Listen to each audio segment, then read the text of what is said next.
I feel like we've been gone way longer than it has been. I know it's only been a week, but we're back. We are back. We're This back. Is Snakes and Stogies 111. Brought to you by Puget Sound Pythons. No, now I'm struggling. Wow. Dude, Oh, you've been doing this for 4 years, man. Hey, 4 I know. years. I know. Come on. Puget Sound Pythons, check them out. Facebook, Instagram, all that good stuff. And then blackboxcages.com. Please check them out. Jake and I were just up in Marietta this weekend, working the Black Box booth at the Show Me Snakes show in Marietta, Georgia, outside of Atlanta. That was a good time. Came back with a bunch of goodies that I'd been working all day at setting up. So the bigger rhino rats got new digs. One of the chondros got new digs. Got rid of an entire rack and moved everything into a new XR20 with the V35 tubs. So nice, an aristocrat. I don't, if you want to post it up, I have a picture. Send him with a trucker. Let me see. Should I send it to your text to you or Instagram or Facebook? I mean, do Facebook so the quality's good because it's been weird lately. Oh yeah, Instagram does play games. Yeah, man. We got a full house tonight, ladies and germs. We do. The Gendra's here, Ish, Billy, Dan, Randy, the Silent Hill folks. It's popping off, everyone. As soon as Justin sends this, we'll introduce our dashingly handsome guest. I'm struggling. See, it's times like this that Justin and I remember that our beard game is not as good as we think it is. You guys got great beards. This is short for me. Nice. You good, Justin? Yeah. All right. Hey, wow. Leviathan Snakes, fellow South Carolinian. They're up there out of Aiken. Give them a subscribe too. They're doing some really good stuff. I've been watching their videos. They've been putting a lot of stuff out as far as technical YouTube related stuff in terms of lighting and how to set up things, and video quality's top notch. I'm not a ball python guy, but I do enjoy their stuff. So that is what I worked on today. Nice. Moving things around. My sock game is on point. I got the Freddy Kruegers on this evening, Look at those spacious ventilation sides. Yeah. So that's not the finished product. I'm gonna get more of those Manzanita perches that have the screw and the wing nut and the damn flat thing washers. Yeah. I'm gonna get more of those to really deck out those cages a little more because it'll fill out more when the Pothos takes over, but. That's the Bio G18s. Sweet. So they're nice. 18 wide, 18 deep, and 24 tall. You can also get those little tiny C hooks, or those staple gun staples. You could just push them in with your hand and let the Pothos go through that on the ceiling, and it'll start to go up and above everything. Yeah. So I shot a video as far as setting those up and what I did. Because those are for the rhino rats, and eventually I have a fifth one of those that is empty. The Barons that I got over the weekend is going to go into that at some point. That Barons is still small, so it would be kind of overkill to throw them in there, with that size tank, even though I'm sure I would use it. So, yeah, sweet. I think once those Pothos really grow some, it'll look sharp. And then that was an XR20 rack underneath. Those are all V35s, which are actually kind of the equivalent to what I was using before, which were 15-quart tubs. Because I did a bunch of substrate changes recently, and so I just dumped the substrate from the tubs into the new ones, and it filled it out almost perfectly. So I thought that was interesting. But excellent. With holes, yes. With holes. It doesn't have holes pre-done in the front, so. I'm going to finish putting some snakes in that, and then it's on to the next, which is more V70s at some point for adult stuff. So, rock and roll, man. Rock and roll. The slow transition. Looks good. Looks uniform. Crisp. I'm sold on white PVC now, man. Before I was meh. Now I'm okay. It really does brighten the room up. considerably. So. Not so dark and ominous. Yeah, my room's already a dungeon. So. Well, on that note, why don't we introduce our Speaking of fantastic, our fantastic guest, Mr. Kevin Barron of Mutant Geckos, Mutant Serpents. Thank you for having me. Yeah. Really excited to be here, guys. Yeah, I've been watching you for many years, man, and likewise, Phil. A couple years, I think. Steak and Stogies been going for what, a couple years now? Yeah, we're over 2 years, right? I'd have to look. Honestly, I don't. So I think I got that from the beginning, and then I got the Herpetological Network probably from close to the beginning. 4 years. I've been listening to podcasts probably 4 or 5 years now. So I'm sure you know. Yeah, dude. I love podcasts, man. I'm running out though now. I got enough. I mean, I'm listening to them nonstop. I drive pretty much for a living, so I hear them all the time. Awesome. Yeah. Awesome. We love it, man. I mean, I'm not cranking out enough of them. Like I need to do more. Man, you got it locked down, brother. You're doing so much. It's crazy how much you do, man. And work, insane. Well, it's kind of cheating because I do a lot of stuff when I'm at work. So, what are you smoking tonight, Philip? Tonight, I am smoking a Gurkha Royal Challenge, which I've been a real fan of in the past. It's a lighter years since I've had one of those. Yeah, and I think that this one is years old because when I took it out of the tube, it's cellophane in an aluminum tube. The cap, you can clearly see the cap has already started to, I don't want to say separate, but then look what happened when I cut it. It's definitely dry and crunchy from being in that tube. And now I just went to light it, and we're not out to a good start, but we'll make the best of it. There you go. So I had one of our reps gave me, and I've never smoked this brand before.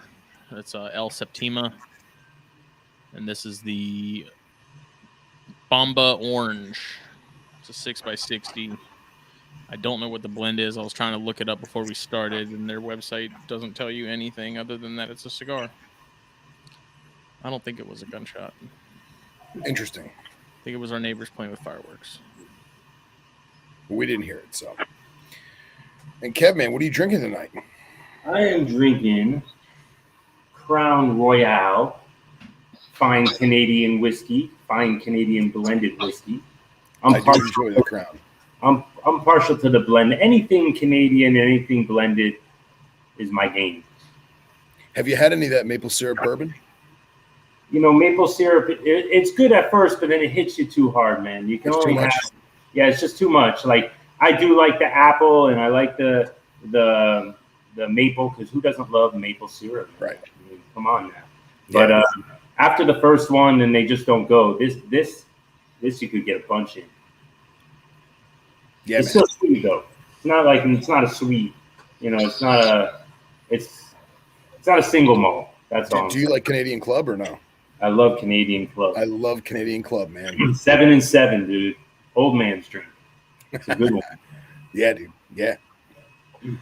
So Kev, why don't you tell us a little bit about yourselves, and because we've got questions, and I'm sure other people will too. But what are you doing? What are you getting into? You've got geckos and snakes and everything, and fill us in on everything that is you and the mutants.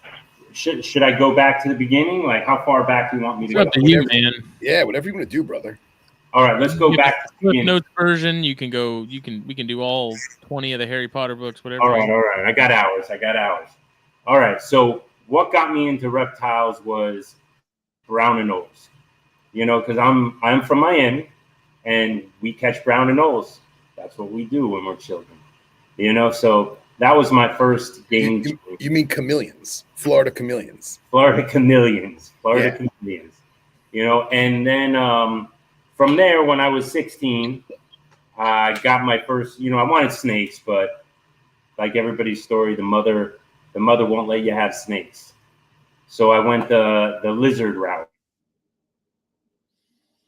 Got my first green iguana at natural selections. There I am. Natural selections when I was 16 years old. And Phil, do you know natural selections? I don't, man. I don't. Am I frozen? Yeah, you lagged out for a second, but you're good. You're good. Okay.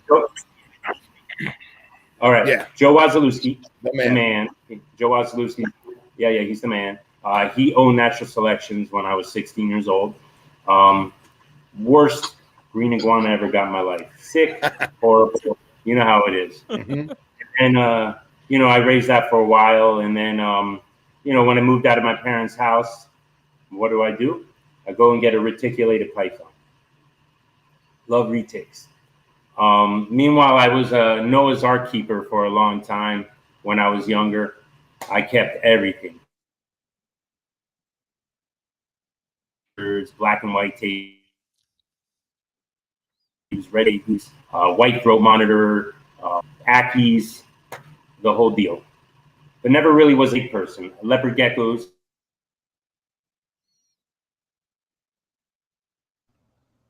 We're losing. When I was, You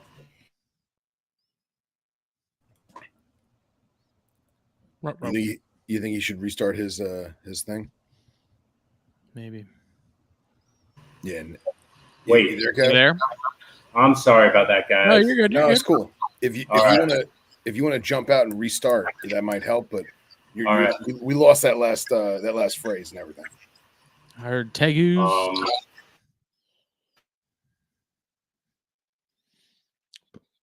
Yeah. So how am I now? I'm gonna. It could also be if he has like other apps and stuff going. It could. Yeah, that might be interfere. it. Yeah, there he goes. What? He'll be back. Oh. Man, I've been going all day long. Yeah. Still rocking that hoodie, man. Yes. I wish I had the weather to wear mine. I put it on this morning because it was like 76. And I was like, oh, I'll put my hoodie on. And I was like, what am I, crazy? This is 76. It's hot. I'm sweating. Dude, it was snowing in Marietta. Really? Like the morning of the show. Like it was like there was like a flurry. Like it was crazy. Nice. It was I think the lowest was like 20 one night. And it hadn't even gotten that cold down here, that's for sure. Zing. All right. There he is. Here we go. Crystal clear. Better? Oh, yeah. We were just saying how if you have like a bunch of apps open and stuff, it may mess with it. So I have really nothing open. Okay. It may just be the bad connection. I'm on a computer as well. Oh, okay. I'm on a computer. I don't want to do the phone thing because of the situation that just happened. That's how it always works, right? Yep. We'll just pretend you're in Casey Cannon's bathroom. That's right. The wild. Anyways, so I kept everything. When I was younger.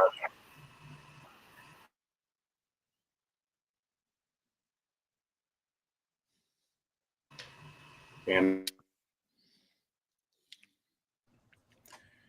Technical difficulties. It's a Monday, all right. It is a Monday. Damn. How was herping with Zach? It was awesome. I figured we'd talk about that a little later. Oh, okay. Because I don't want to mess this up. Oh man. There's a reason why we wanted Kevin on the show. He is absolutely fantastic. He is a wealth of knowledge and has a cornucopia of amazing animals he produces. So hopefully we can get him to, get synced up with us. So. Junior Mafia. But yeah, definitely going to talk about herping with the good ducktail later on. Because I was mad, but it was mostly out of jealousy. Well, to be honest, I was not going to. It was like the night before, and you're like, "Oh yeah, I can't do the show. I'm herping with Crawdaddy," and I'm like, "Damn it!" Well, I wasn't gonna. I was gonna just not. Just lie to me and tell me you weren't. All right, guys. All right, there we go. I'm I'm on a phone. Y'all hear me? Okay? Yeah, crystal clear, man. All right, cool. I guess the computer didn't want me to go that route for some reason. Whatever works. Try who to set knows? this We up got all you. clean. Sorry, guys. You're I good. was so ready for this, man. I was so set up. Air into the place. I got some geckos for show and tell. Hell yeah, brother. You know, I'm sorry, man. No, you're No, good, it man. happened. You're good. All right, I'm gonna put on my 4 years. We're used to. Yeah. You know, we've had way worse problems with technology and stuff. So it's all good. Do what you need to do. So last we heard, you got your retic, you got a bunch of tegus and akis and all kinds of stuff from Wazalewski, and we're from there. All right, I'll go from there. So I got all that stuff, and you know, I did Daytona when it was in Orlando, because that's how old I am. And you know, I went to the shows to about 2004, when I stopped going to the shows. I kind of got out of reptiles from 2004. Not really 2004. I stopped going to the shows in 2004, and I kept just a rhino iguana and a sulcata.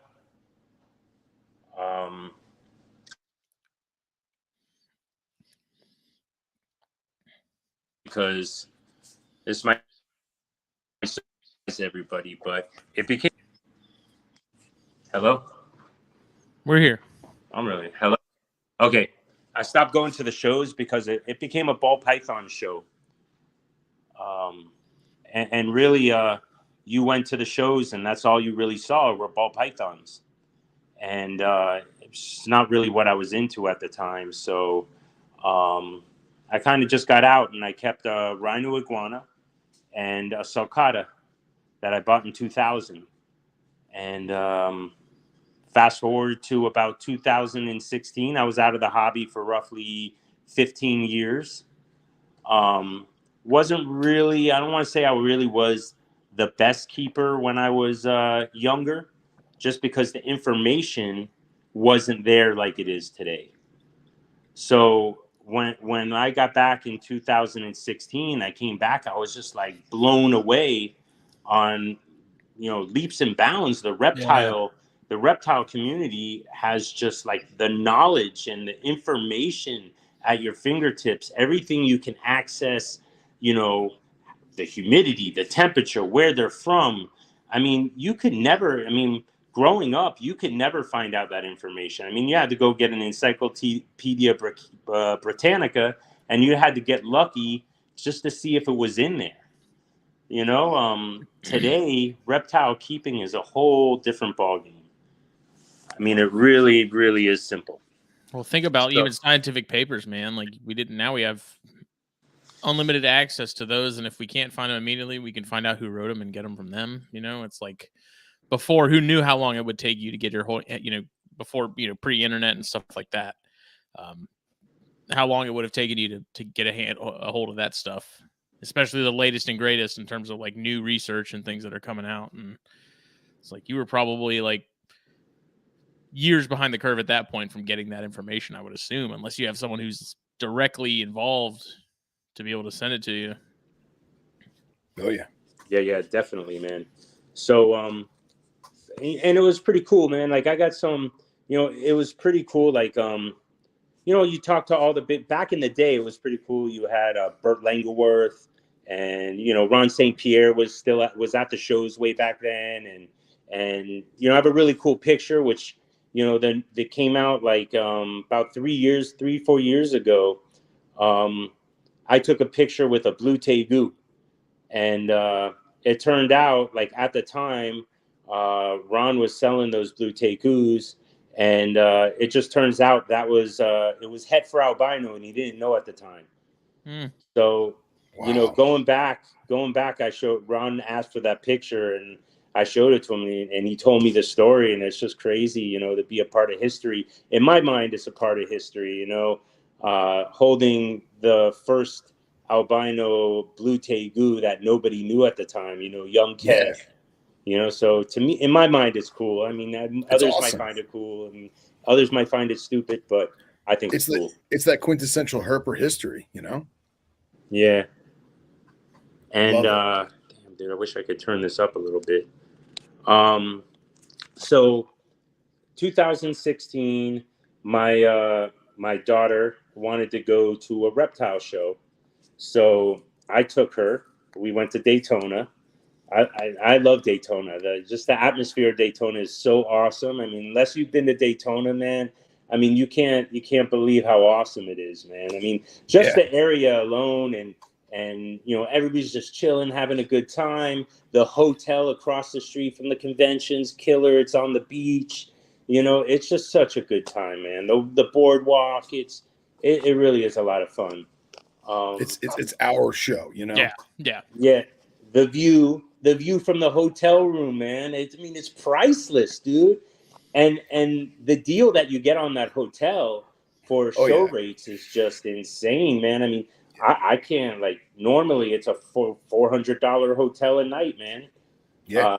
You get show rates, and it's just an incredible deal. So the whole thing is fun. Meanwhile, we're at the show. My wife really didn't want me to come back with anything, but you know how it goes. We came back with a leopard. We came back with 3 leopard geckos, and you know, we had them in a tank, and they're chilling, and they're cool. And I start doing research, and just like y'all say, I went down the rabbit hole, and I start learning about all the morphs and about all the pairings and just everything. Like I start learning anything you could know to do about leopard geckos.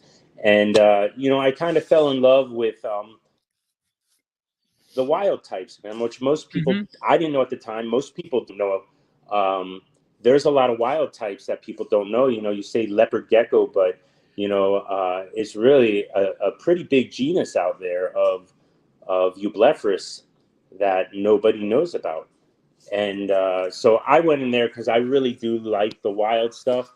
And I went deep into the morphs too, but slowly as time went by, you know, I've been doing it for 6 years now. I've been breeding leopard geckos, and the morph game kind of stresses me out a little bit, you know, and especially with leopard geckos, because leopard geckos are unlike any other species being bred.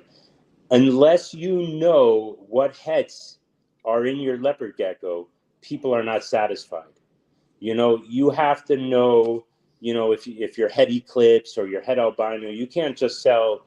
I mean, otherwise they're considered pet leopard geckos, and you really can't sell them to anybody. Nobody really wants them. Right.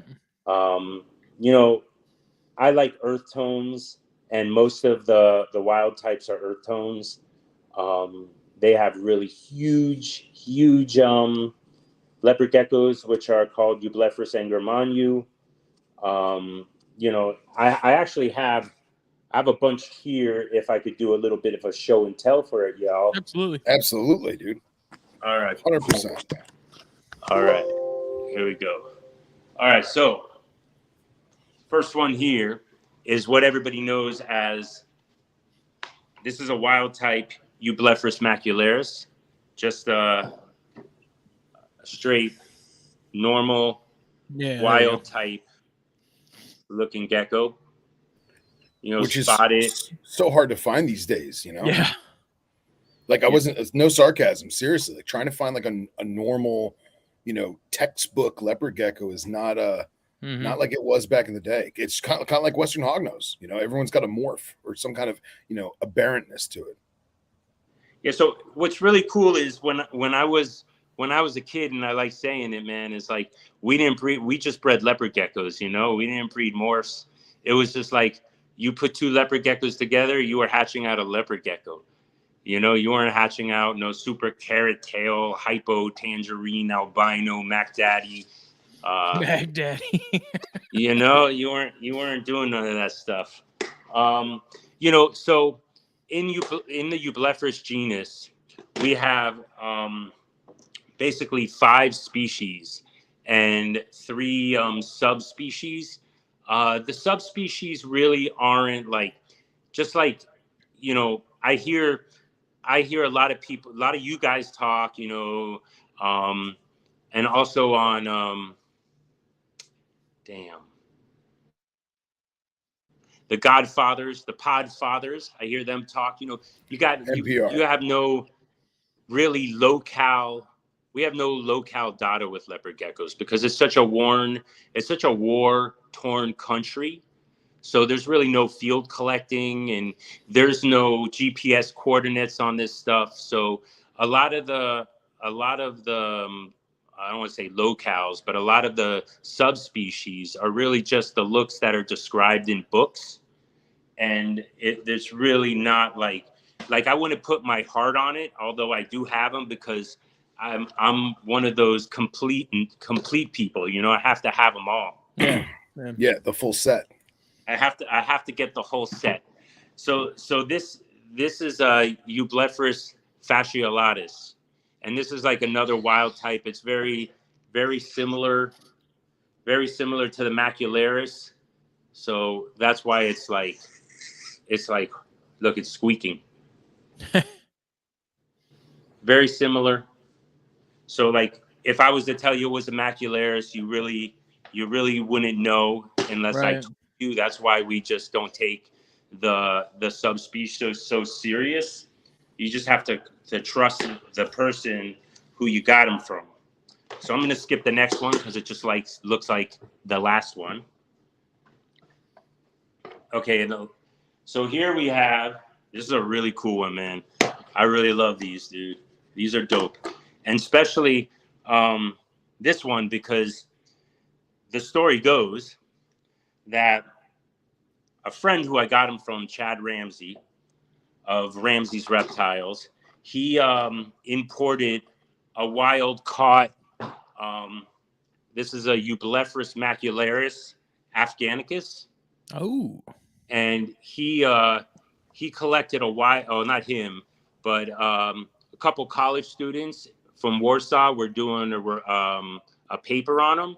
So they collected this from the father of this one from the wild. And wow. I was able to get my hands on this one. Dude. The father is no longer with us. So this is 50% Spaz and 50% Delaney line. Dude, it's almost like it's almost like a leopard gecko bred with like a velvet gecko. You know, they're really cool, man. They're very different, and I feel me personally, and I have no scientific background. Just in case you guys thought I was a doctor or something, I am not. But I feel these are different. These are tiny, tiny little geckos. They're probably around 45 grams. You can breed them at 45 grams. They'll never get over 50 grams. A regular macularis is somewhere around 70, 75. Okay. This is supposed to be a subspecies, but to me it looks very, very different. Size alone just is really different. Yeah, but wait until you guys see the next one. The next one. So like, sorry, dude, I get excited. The subspecies and stuff, though, do we know as far as like the initial stock that was brought into the States way back when? Is there a chance that some of those other like the subspecies and stuff got brought in with the sort of the standard what we so that's why that's why the leopard gecko today many believe to be mutts.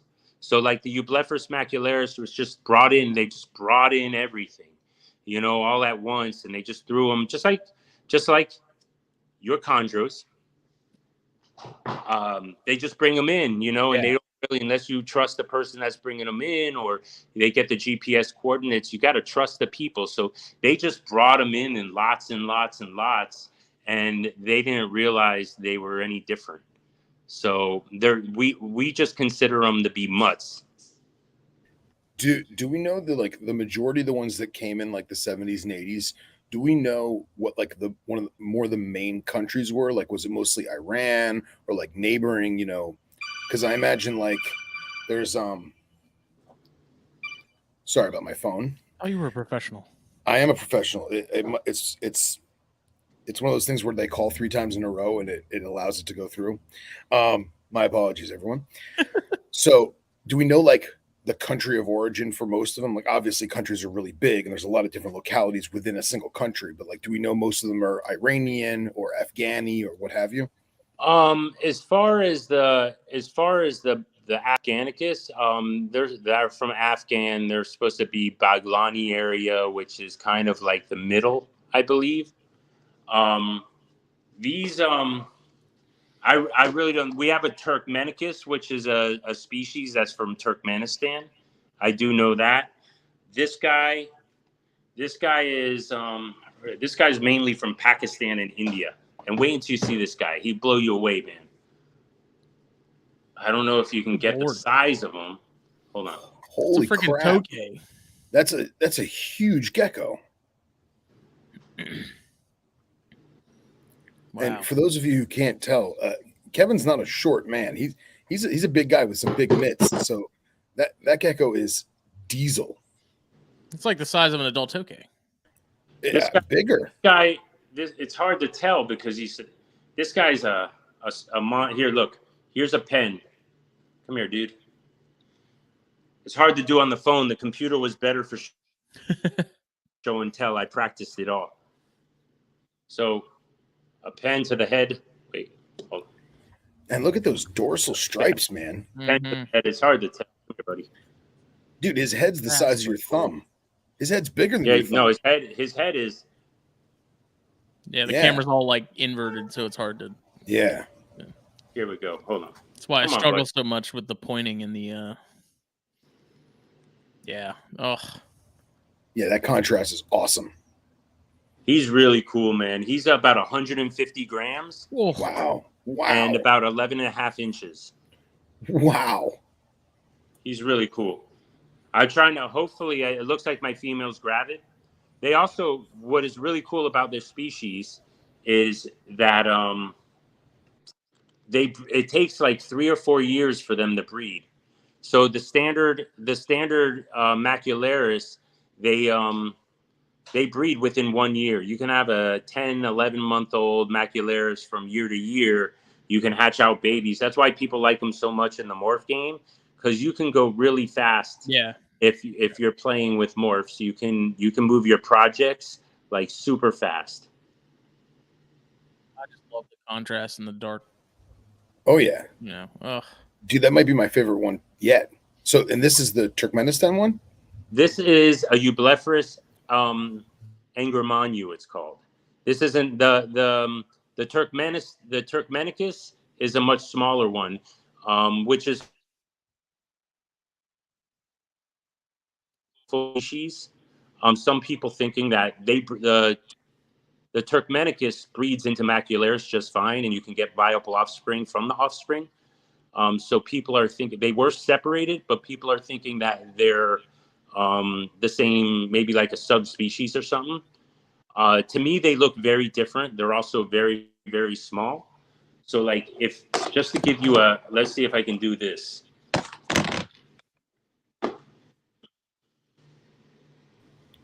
Wow. Oh, wow. That gives you a much better idea of what's going on. Yeah. Wow. Yeah, it does.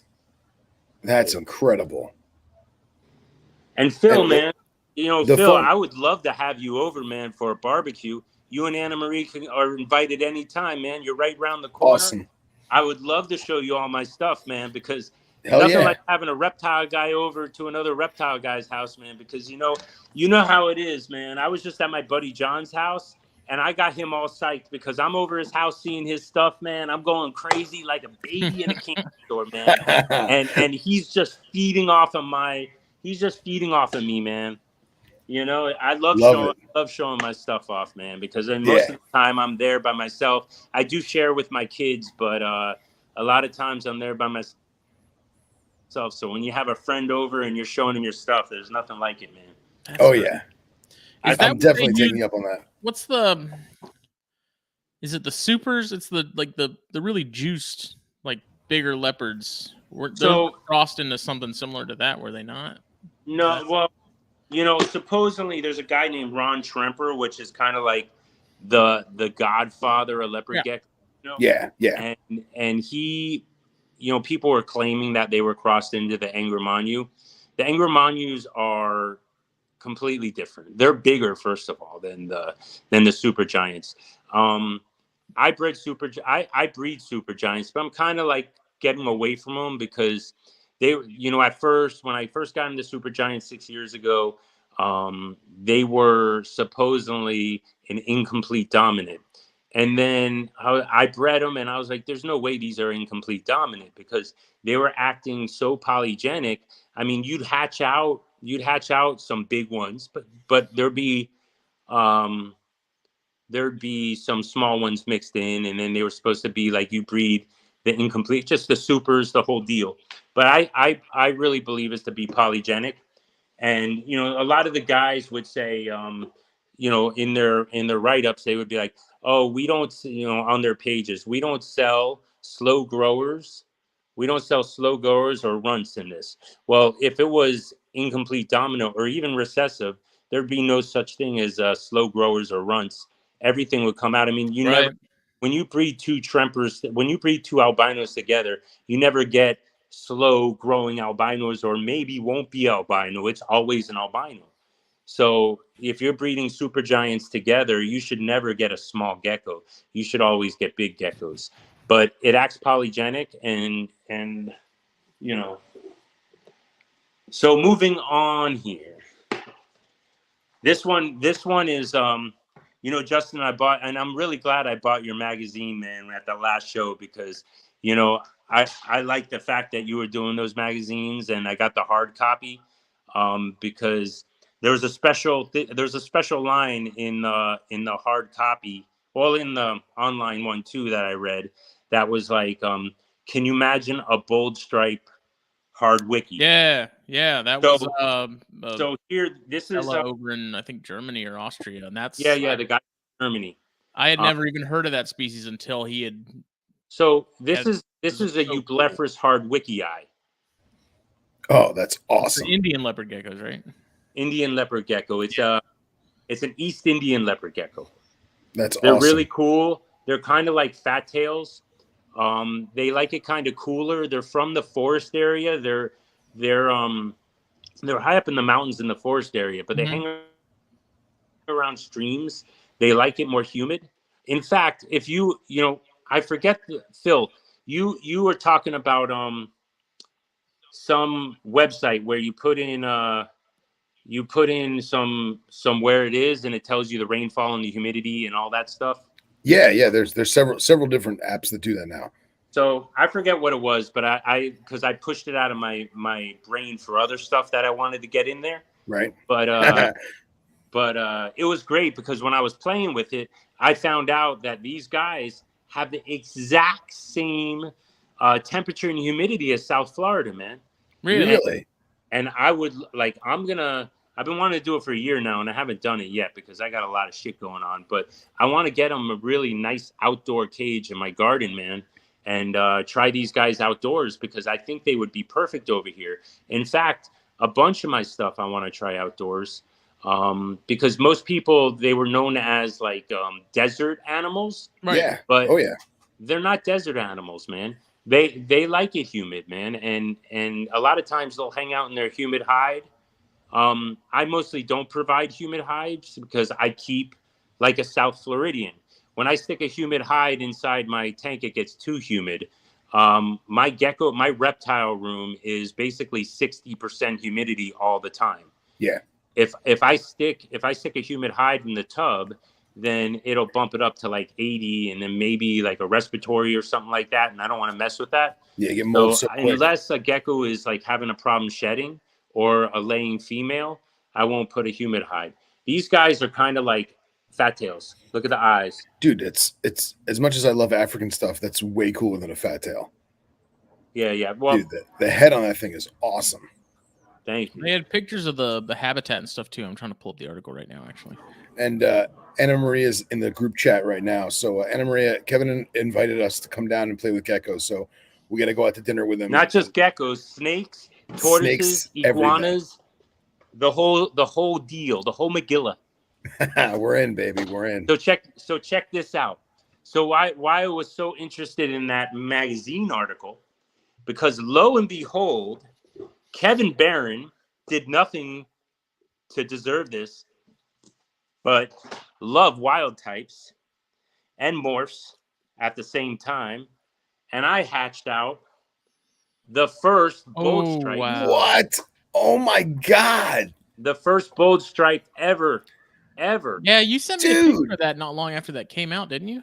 Yeah, like that was part of my research. Like, so I'm like trying to figure out if anybody ever hatched. I contacted all the main people, and they've always been hatched out. As far as time people know, they've been hatched out banded. And for some reason, I was blessed with this beauty right here, a striped one. Incredible. Is that a male or female? You know, Billy would be proud. Yeah. Yeah, you would. And Billy would be Dustin proud. Gron just joined in, and like I feel like he needs to get in this too, because Dustin's our fellow gecko brethren. Yeah, I mean he's Coleonyx guy, man. He's dude. It's right in the wheelhouse. Yeah, I love Coleonyx too. I just never really got it. Like, so my we'll get into it, but if we got time, but my reptile keeping's kind of been morphing along with the morphs. So, I love the geckos and I love the morphs. I try to do too much, but instead of being like a breeder of everything, I want to go back to my old ways and kind of be a Noah's Ark. I really love keeping multiple species, and the in the genus Eublephrus gives me a little bit of the opportunity to keep different things. Oh, for sure. Yeah. And kind of like I still mess with a few morphs, but I've really dialed down over the last 2 years. My morph game is kind of like I like it still. I'm really into it still, and I love watching and I love seeing new things. I really get excited when I see people doing different things. I got rid of almost all my orange geckos because I kind of got a little tired of orange geckos. I don't want to piss anybody off, and that's kind of cool, man. I mean, people are into orange geckos. Yeah. That's not who I am and what I'm about. I really like the wild types. I have a few projects that I've been working on for about 5-6 years, and I kind of want to see them come to fruition. And then really, I just want to breed wild types because I just love them so much. My game has been like, I walked into my room about I'd say about 2-3 weeks ago, and I was just like, man, I got so many racks. I built racks all around my garage, man. It's pretty cool. Don't get me wrong, it's pretty cool. But I'm like, man, you ever seen a leopard gecko hunt, dude? It's so dope. Yeah. I mean, they're wagging that tail, man, and they're vicious little guys, man. They're so cool. And I'm kind of like missing out on that, man, and with the racks. And I do see them, when I walk in, they come up and they get on the glass, or they're sitting in their food bowl, and they're super cool still, don't get me wrong. But, I kind of at the point where I'm feeling like they're trading cards rather than, something that like reptiles, man, right. And I just love these guys. I mean, look at that, bro. It's so cool, dude. It's crazy. Face, I love man, the white guys. Face. Dude, yeah, dope. I'll never forget when I was a kid, one of the first things I learned was, I guess the original name leopard gecko was not because they're striped, but I guess the guy that wrote the original, modern paper said that they pounce on their prey like leopards. Oh, really? I didn't know that. I never heard that, man. I mean, who knows? It could be BS, but I was a kid. But it's still cool, man. I'm going to tell that story like it's real. Yeah. How's it go? Never let a false truth get in the way of a good story. Check this out. I got. Now that one was cool, man. But this one is really this one's the bee's knees, dude. This one is dope, and these guys are cool. These guys have different so most leopard geckos have tubercles, which are those little knobs all over the leopard geckos, kind of give them more of a roughness to their skin for protection. The bumpies. These guys, come on, dude. You're cold and everything. You shouldn't even be moving right now. This is Eublephrus Fasciolatus, and as I showed you before, the hard wiki, the one that the guy wrote the article. These are the West Indian leopard geckos. Oh, okay. So they have beef. These guys wear blue. The other ones wear red. Yeah. So Bandanas out their pocket. These guys are I don't know, they got that kind of like, I don't know, I like to, like kind of like a Gila monster, that reticulation. Yeah. That I just love, man. Well, it's weird that it like in that band in the middle there, it sort of like stopped and it goes back to being sort of more spotted, and then it goes back to the reticulation. Yeah, exactly. And the yellow legs, velvety. They're like velvety. They're like velvet geckos almost, man. So they don't have any tubercles on top? Nothing. They're completely. That's crazy. Yeah, they're completely smooth, man. That's awesome. They're really now, is it because of the terrain, or just they still like a rocky, arid type gecko, or no? They're an arid gecko. But again, they say they're an arid gecko, but then I go look where they're from, and they're from like they're from West India, which is like more I think it's like Desha, maybe. Mm-hmm. And it's still like it's more humid. It's more humid than in India than we think it is, I believe. Because every time I go and look up something, I'm like, whoa, that's like South Florida. But that's why everything lives here, and that's why we have, everything. Yeah, right. Oh, that is too cool, man. Too cool. So, and then, I lost you. Okay. So I have one more to show y'all, and that's the one that's from Turkmenistan. And that's the one that I was talking about. Might be just the same species, but they separated it. But it's very similar. It's also very, very small, and it's very lanky. Look, it's very lanky. Oh wow! And it's got a little thin tail. It almost just looks like a normal reduced pattern, but it's clearly not. They all look like this. Like I hatched out a few of them last year. It was my first year breeding them, and they all hatched out exactly the same. Wow, that's super cool, man. So they're really cool too, and I have them all, and there's actually one more. I just don't have it because I didn't import it with a few other people that imported it this year. But luckily a friend of mine did. It's called a Eublephrus Fasciolatus, which is from the Satapura Hills. And it's definitely something different, like a new species. It completely looks different than everything else. So it's not just like it's not like a take on the subspecies that I showed you earlier. It's actually something different. But I didn't want to get into importing it. Not that I haven't imported something, but I just I'm kind of slowing down on the leopard geckos and moving in I don't want to say new direction. I'm always going to keep my geckos, but I just wanted to try to get into some other stuff, and money's always an issue, so if money was an issue, I would have got those guys along the other stuff I got.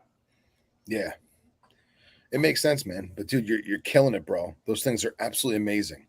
Thank you. I love having friends that are into unique and eclectic stuff, and like I had no idea those things even existed. Like that's awesome. You know what I mean? I'm trying to look up a phylogenetic tree right now if I can find one because I'm curious. Oh, super cool. I like hearing that you guys like to see that, man. I really wanted to share with the audience and like bring to light the genus in itself, because there's so much more than people think.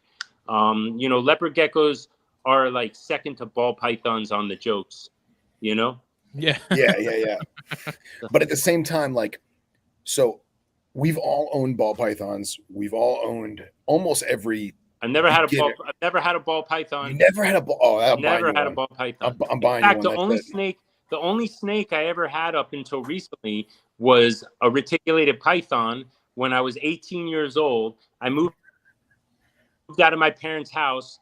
I got a reticulated python because it's my favorite snake. I mean, dude, come on, orange eyes, the iridescence, bro. Oh, yeah. I mean, if I could keep super dwarfs, man, I would have bro, I would get rid of, bro, the super dwarfs, man. They're like smaller versions of the mainlands, dude. They're insane, dude.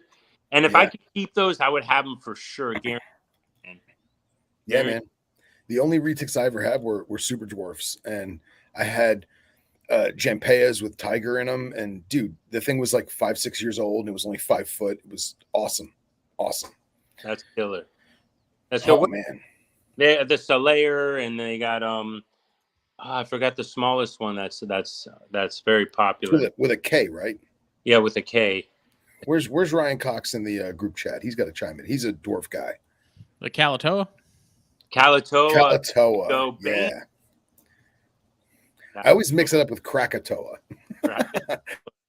So yeah, man. But that I had a couple things. I had a really cool I had a lot of stuff get stolen out of my yard when I moved back to my parents' house, and one being the retic, another being my veiled chameleons, and there we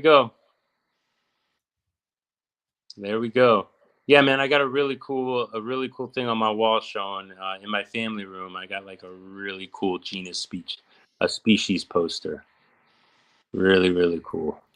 That's awesome, man. It's so cool to see unique, wild, it's not because we bred it to make it look like that. It's naturally occurring. It's awesome. There's even a Himalaya one. That's super cool. Yeah, man, it's really neat, dude. I love them so much, dude. So cool. Huh.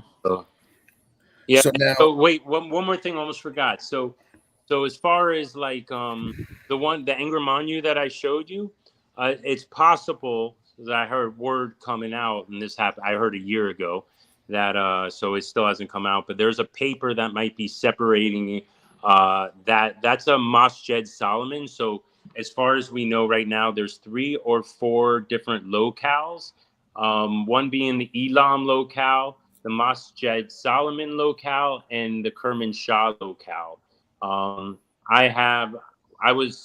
kind of was the first person to get the Moss-Jed Solomon locale from one of the people that imported them, and is John with Gecko Bow. I don't know if you guys ever had him on. I don't think so. No. Yeah. He's like the guy, he's like the leopard gecko guy that you go to for all your leopard gecko needs, like you trust his genetics, and he doesn't bring in, like, he wouldn't sell a locale unless he has like strict information where he got it from, and kind of like meticulous. A paper trail. Yeah. So he does his due diligence. I know that like people like to say that shit, due diligence, but he does his due diligence on where his stuff comes from. So it was really like my main guy where I get it from. Super cool, man. Yeah, man. The rabbit hole I'm going to go down after this show. It's just going to be awesome. Yeah, man.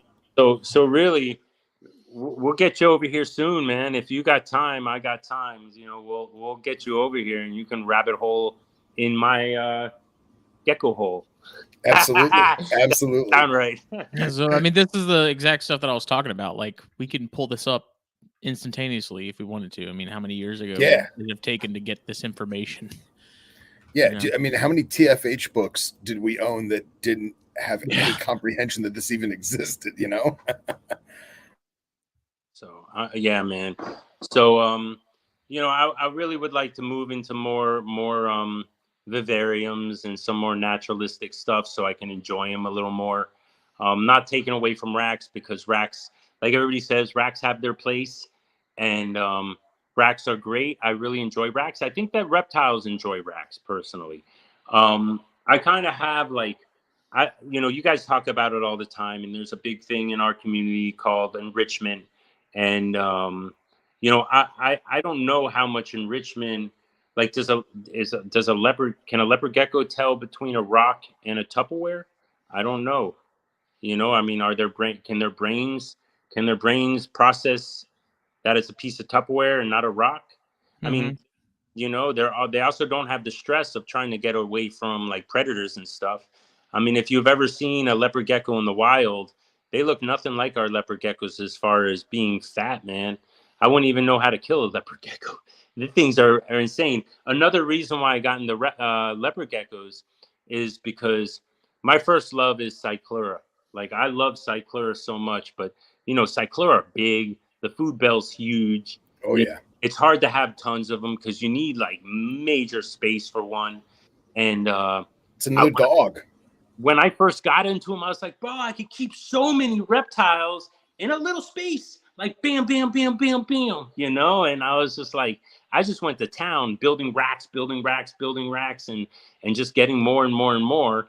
And at one point I had like 300.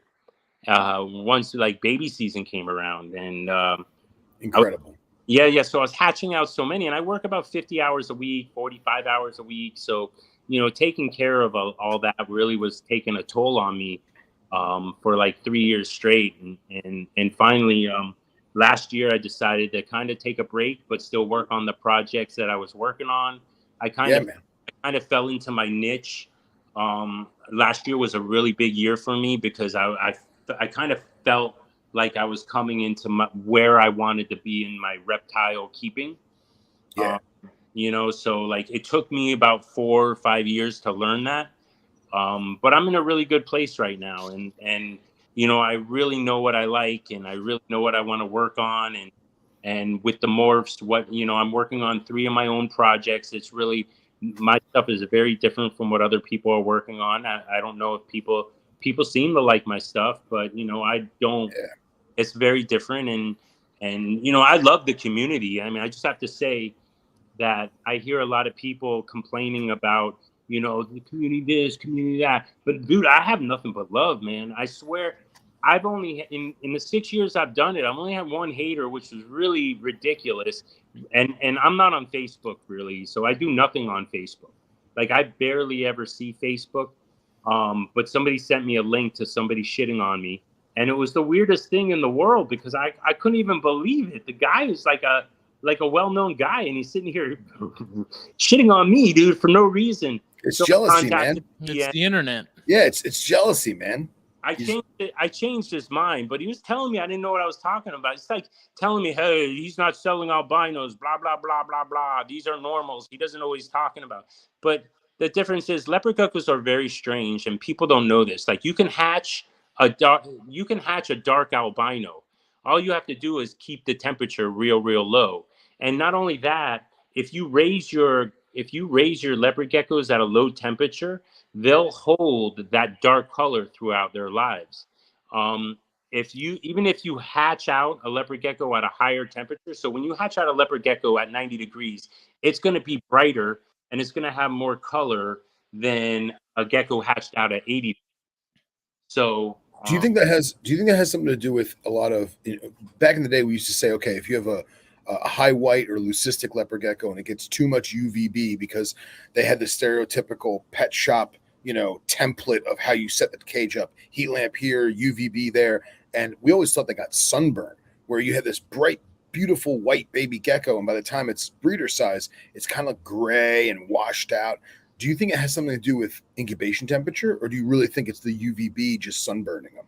No, I don't think it's the UVB sunburning them. In fact, today a lot of people are starting to use UVB on geckos because, like, if you that guy from Arcadia that wrote that book, he wrote a book that's saying a lot about like UVB and leopard. People don't think like leopard geckos are crespilar. Is that how you say it? So they come out like at dusk. Yeah. And they're saying like UVB hits all these animals, like whether or not it hits like their foot is hanging out of a rock crevice, or even the sun is going into like bouncing off the leaves, bouncing off the forest floor and into that rock crevice. I mean, somehow they're getting UVB just a little bit, so it's helping them. So with with what you call leucistic is really not a leucistic. It's called a Murphy's patternless. And the Murphy's patternless has a tendency to do that very washed out gray color as they adult up. A lot of times, a while ago, they were more like that. Today, they're more like a yellowish color with the line breeding and everything, and they're brighter. Interesting. But yeah, they used to be that very gray color, and people were calling them leucistic, but they're not true leucistics because they have just normal eyes. They don't have the blue colored eyes. All right. Okay. But yeah, man. So I'm actually getting. So I just set up. Moving on, I just set up like my snakes. Like so, I do have snakes. I have Justin's favorite, the Gonyosoma bulgari. Yeah. Yeah, rhino rats, and actually, they're F1. Like I actually imported them from Europe, and they're supposed to be F1s from wild caught parents, which are really cool. And then April 20th, I'm supposed to get the Bulgari Hainiensis, which are from the Hainan Islands, kind of like off of China. Yep. Which should be really cool. I mean, they really don't look too different. They kind of like as babies, they kind of look very similar. They have as adults, they lose that eye stripe, and then they have like a double L'Oreal scale, I think it's called, like right here by their eye, like right underneath. Instead of just the rhino rat having one, they have two. Which I don't know how different it is, but like I was telling you guys before, I have to have them all. So when I like, there's two rhino rats, I want them both. So yeah, man. And is the Hainan Island ones like smaller because it's an island species or no? I don't think they know enough about them. I read the paper that came out on them, and they didn't mention anything about a difference in size. They showed them, and it looks like the rostral scale on the front is more straight as opposed to the sort one that slight angle. Yeah, up at an angle. I mean, I don't know. I don't even really know. Like, did they bring them in? Were they like the ones we have in the States? Are they all like mutts as opposed like because they were breeding them? They were breeding them together. I don't know. Yeah, Justin, is there anything in Messenger's book about the like Barrier Island Chinese localities? No, because that paper came out after the book was released. I talked to Messenger about it a little bit, and I know him and Most and Rob, Bob Rock are kind of on the fence about the whole thing. I think Messenger said a subspecies would be seemed to him to be more accurate than a full species thing because that island in particular isn't very far off the coast of China, so there's still and it's a pretty big island too. Small enough gap for things to travel back and forth. It's not like completely separated from the mainland, but I mean, looking at pictures, if you see a picture of sort of the traditional Belandrii that we usually see, and compared to the Hainanensis, you would be able to tell that they're clearly different coloration wise because they are missing that black stripe. But as far as like whether or not they're a full species or what, I mean, it's taxonomy. It's just like that episode you did with Casey. It's yeah, I get it, man. It's going to depend on who you ask. So does a double scale right here like I don't know. I don't know. I'm just going off. I just wanted to. I kind of just they're very like. I actually got a really good. They're very similar in price, so to me it was like very easy. It wasn't like I was paying like three times more. Yeah. It was very. In fact, I imported them. I imported them for less than what Bulgari is going for today. So. The rhinos have really gone up in value over here. I mean, people are very interested in them now. They really are cool snakes. Mine are still pretty small. Starting to get the yellow chin underneath. It took a while. I don't know if it's because they were F1 or they were imported, but it took me a very long time to get them to actually start eating very well. And they're not 100% there. I had to do the minnows first, and then I had to do the minnows with the pinkies, and then the pinkies in the water. And I'm still, I still got pinkies floating in water. I'm at that point right now. Hopefully I'll get out of it soon. They don't want to take it from me with my tongues or holding them in the hands and hitting them. They don't want any of that. They just want me to put them in the bowl with water and walk away. And I'm saying like, peace, man. I'm down with that. So yeah, man, de-stress, Yeah, there really are, man. I got into board. Like I have a friend, John, of Palm Beach colubrids. I don't know if you follow them on Instagram. Yeah. I went to a snake room about 2-3 years ago, and I just fell in love with. He doesn't have rhino rats, but I just fell in love with some snakes, man. And that kind of like, I have what I'm working on with snakes. I have everything I want, right? You know how it is, but I really am locked into everything I have right now as far as snakes go. So my favorite snake is Phrynonax pusillinotus, which is the neotropical bird eaters. So they're kind of like they're nothing to see. They're nothing to see as babies, man. But if you check out my Instagram page, man, and you go look at my last reel that I posted, and you see that sucker, everyone's gonna want those, man. There is nothing cooler than those snakes, man. They go through an ontogenetic color change like you wouldn't believe, man. There you go. Yeah. And hey, so Billy Hunt has some, and I love feeding his, because do yours do the thing where they bite the prey item and then they freak out and thrash around and go crazy? No, mine don't do that. Mine really. Mine are super, like, sometimes, like, they're cool when you get them out, but bro, and mine aren't that big, but dude, they like open their mouth like 90-degree angle. Yeah, they're coming at you, bro. Like I'm glad they're small right now, but they chill out as adults, man. But they're so beautiful, man. That change that they go through is insane, man. Oh yeah, super cool. I love those. And then I wanted to do mainly a boreal species. So, right now I'm busy setting up boreal cages like Justin. I have I don't have any of those badass black box cages, which I love black box, man. I try to get everybody to buy black box just because I do believe, like, in turnaround time alone, and the way you guys speak to them, and Justin speaks about them, and the way they glide. I trust you guys, man, the way you talk about them. So I try to send people to them just because, turnaround time in our hobby is really important. I mean, you might not know that some racks like right away, but like when you order racks, you don't want to wait 6 months for them, and to hear that black box has 2-week turnaround and maybe a little more for some custom stuff is pretty amazing, man. And I think it is. I mean, people need racks like stat. A lot of times we're not planners. We don't know when we're going to need a rack, or maybe we wait to the last minute, or maybe we don't have the money for a rack. So we're like, wait till we order, and then you got to wait 6 months. That shit ain't cool, man. Yeah. Oh yeah. Trying to bring up the here before you do high that, res version of that, but I'll show you. She's gonna hate me for posting this on here, but I love her still. That's one of Billy's.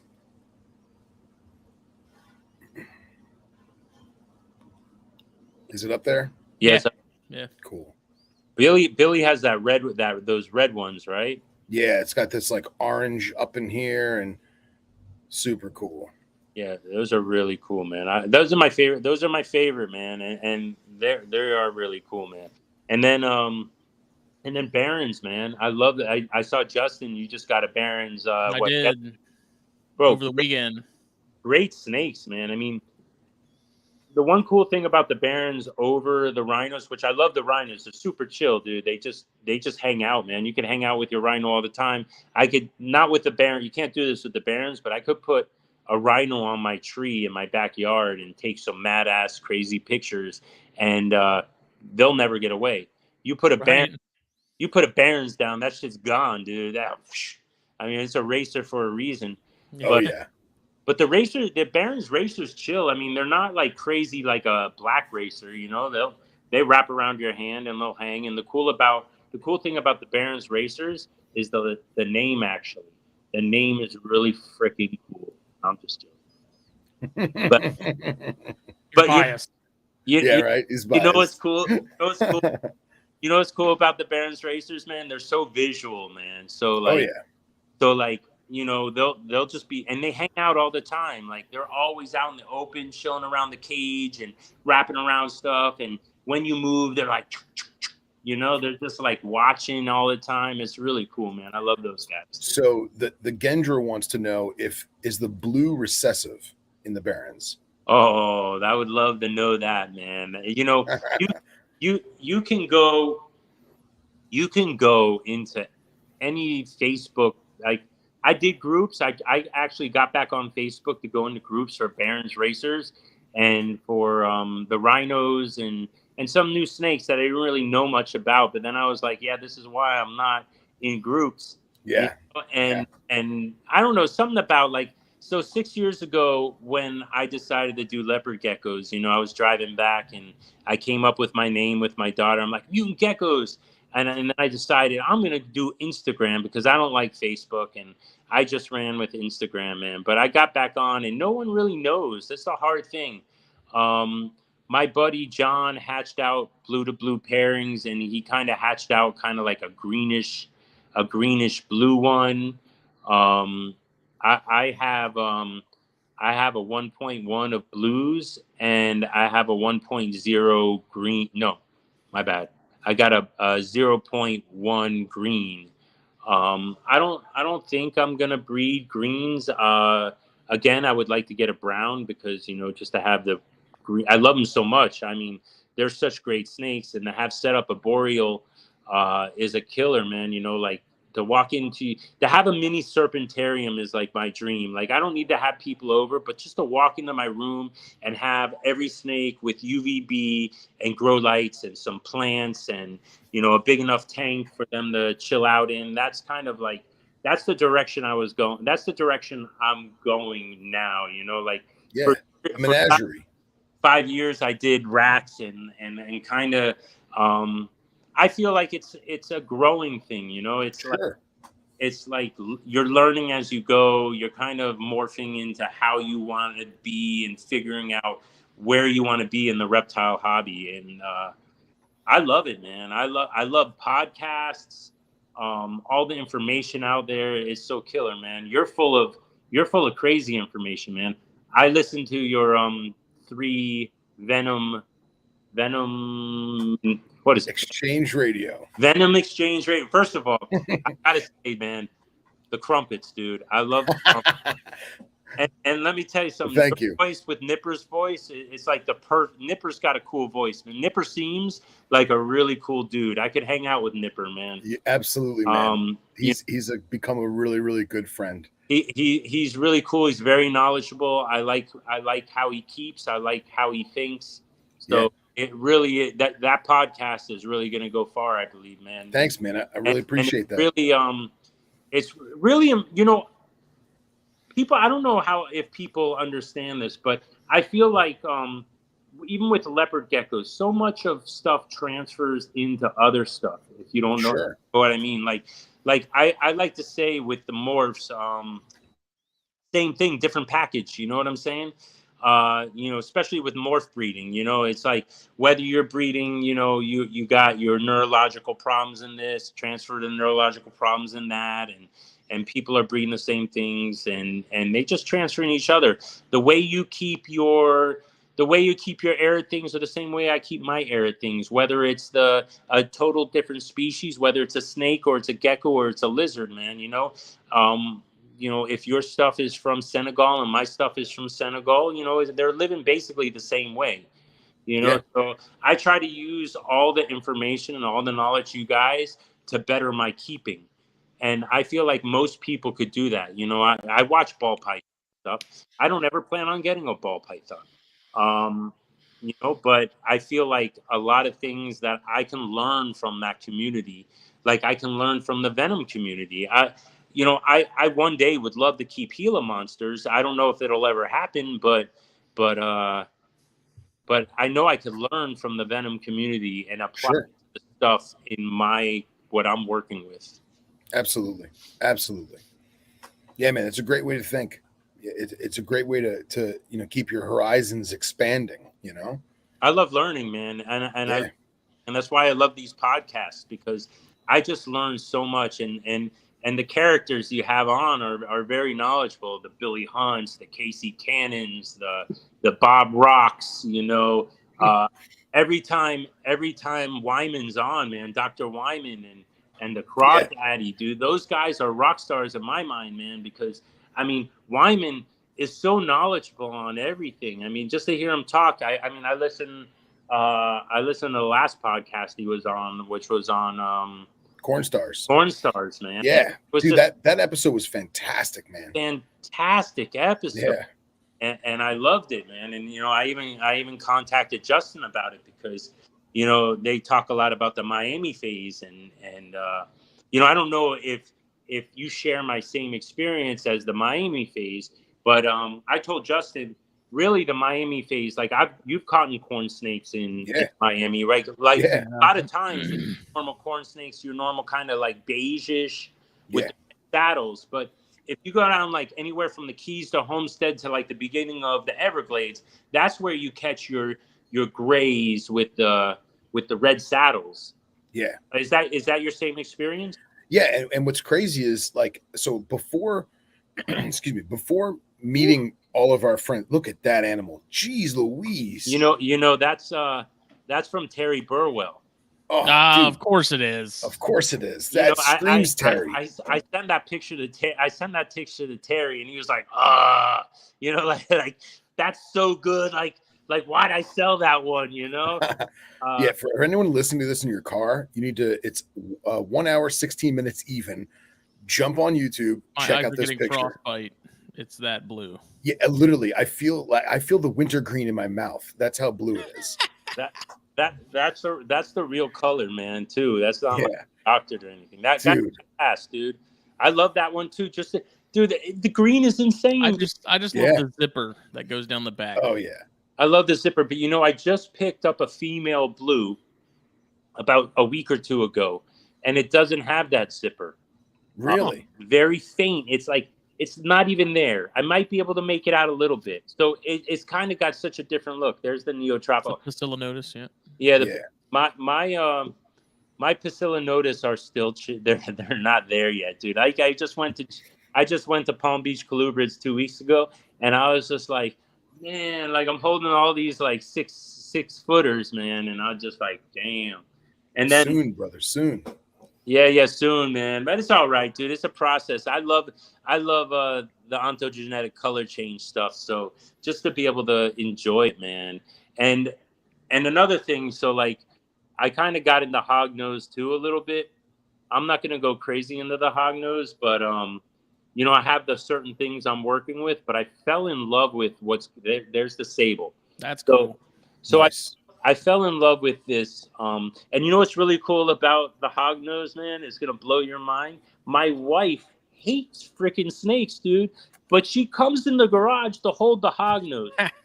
Nice. Go figure, man. But I won't let her boop no snoots because there's no booping snoots in this house. I love it. It's great. But seriously, man. And what's cool? It's like I went to high school with the guy that I got. And I went to high school with this guy, Jamie. He has J&C hognose, and he lives 5 minutes away. I went to high school with him. So I went over his house, and I just was like, damn, bro, I need to grab some of those. So I have pretty much what I'm working with is the hog. It's so crazy. I had zero snakes. Like about a year and a few months ago. And now I think I have 24. Awesome. That's the way to do it, man. Look at those two. Jeez. That's proof that is actually blue. Like, yeah, there you go. Legit. It's a video. Yep. Look at that blue. Ugh. Awesome. Yeah, man. And again, I just like, I kind of got what I like, and I kind of stuck with it, and that hognose is sick right there. That lemon ghost Woma, man. Like, which one's that? That one, the one next, the one. It's at the top in the screen. It's like striped kind of. Yeah. I love that snake right there. Oh, that's awesome. I love that snake, dude. That to me, that's a line bred trait by Jeff from JMG, and it's just so amazing looking. It's my favorite by far, man. It's got the Woma stripes across it. I just love it. See, I like reds, man. I like even just basic reds, like not. That one's killer. This stuff's nice, but just your regular red that phase, one just shed yesterday. It's freaking insane, dude. You know what's so cool about hognose, man? I love hognose. Is they flatten out their necks, dude, and they look like a little cobra, bro. It's so crazy, and they got the coolest attitudes, man. They bluff strike, dude. They're really wicked, man. They're really wicked. I fell in love with snakes, and the crazy part about it is I kind of like stayed away from snakes for long time because it is gonna sound crazy to you, but snakes don't have eyelids, dude. And I never trusted anything without eyelids personally. That's why I have leopard geckos. I don't have any other gecko without eyelids, man. I was like, if you want a place in my house, you need eyelids. I love it. It's good. I don't trust things that can't blink. It's really weird because they're always looking at you. Snakes are always looking at you, man. They never taking your eyes off you. But like that guy right there, my rhinoceros iguana, dude. Oh wait, you gotta watch that video, dude. No, my last video I posted it on Mutant Geckos. My last video. That's John's from Palm Beach Colubrids. That's his blue, and that sucker's over 6 feet. Look at that thing. Wow, look at that video, man. And John, like, let me tell you something. Palm Beach Colubrids, John, bro, he's a keeper like no other, man. All his stuff is beautiful, kept in beautiful, like 4-foot cages by like 3 feet high, man. And he has some racks too that he keeps like okatees and he has if you were to go to Mutant Geckos, there's one video on Mutant Geckos, the last one I posted, a reel. Man, it's so sick. You see a lot of his stuff. That's the sulphurus. Yeah, that one right there with the blue. That's his. Yeah, that video. That's the last video. I mean, that's the last. Dude, those remind me of the Pseudo-Haji Golden. That's the Mexican. That's in Velotes, I think, right? Yeah, man. But yeah, Justin, it screams Pseudo-Haji. I finally figured. Like I've been trying to put my finger on it forever, and now it just clicked. Like, that's Gold's tree cobras, like in colubrid form, like without a doubt. Yeah, man. Awesome. He had a king. He had if you click that video, that video is really. I think that's the video. Yeah, dude. That's a whole bunch of his shit. King Rat. The Okatee is sick, dude. That's a little tricolor. I'm on my phone. The King Rat. Yeah. Oh, I like that. Anatharistic King Rat. He's got the cave. That's I think albino King Rat.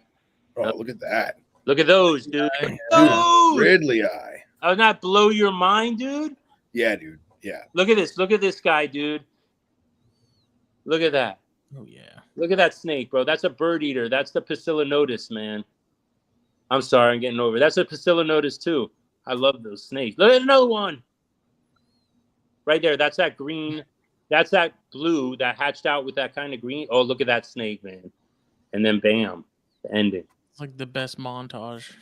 Isn't that sick, dude? Like man, colubrids, bro. Like, colubrids how can you not love them? Awesome. Yeah, dude. He's the man, dude. He's got such sick stuff, and his keeping is like stellar, bro. Like I don't know. I beef him up, but I'm not beefing him up at all, man. He really is like the bee's knees. Like, he's a good keeper, man.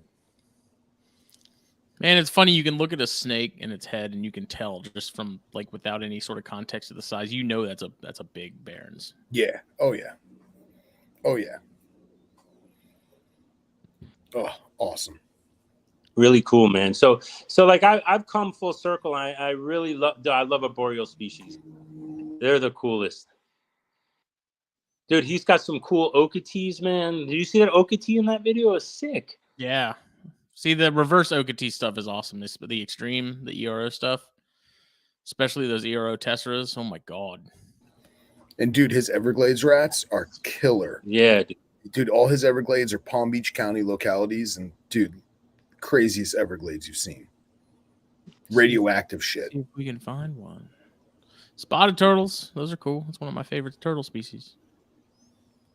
Yeah, his son, bro. His son built some sick enclosures, man, for like the turtles. I mean, like insane stuff, like professional zoo rocks, ponds. I mean, it's insane in his backyard. Man. It's like going to a zoo. Like I should have paid admission to go into his house. Ooh. Man, I wish I was on my computer, man.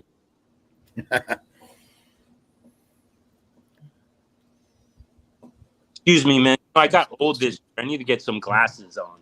Hold on one second. I don't see any Everglades, man. You know what? It may not be him. It may be his partner. No, maybe. Because I remember, I can't remember if I was talking to John or if I was talking to his partner about, we were talking about Pygmy Rattlesnakes on Facebook. And I was like, hey, man, you guys do Everglades, right? He's like, wait till you see this. And basically, he's got some killer spots in Palm Beach County that are right off the lake and they're private property. And his breeder stock is just phenomenal, dude. Radioactive orange, Dude, look, even the Phelsuma, man. Awesome. There we go. Did you see? I have to show you this because I'm sure you saw it, but 1 second. Yeah, man, like that one Phelsuma just sitting on the bromeliad leaf, like, dude. Oh, yeah, man, for sure. Killer. That crimson one. Oh yeah. And dude, like, I'm not like, day geckos freak me out. I feel like I'm gonna rip them apart when like I go near them. But did you see this? No, what's this? Campbell's Dusky. Derek got one, I guess. Really? Crotalus Campbelli. Yeah. That's freaking very sweet. Cool. He's he got some more Ophriechus, which is nice. Like, dude, I'm like rooting for him so hardcore with the Ophriechus stuff because he's. And dude, his subocs are looking great too.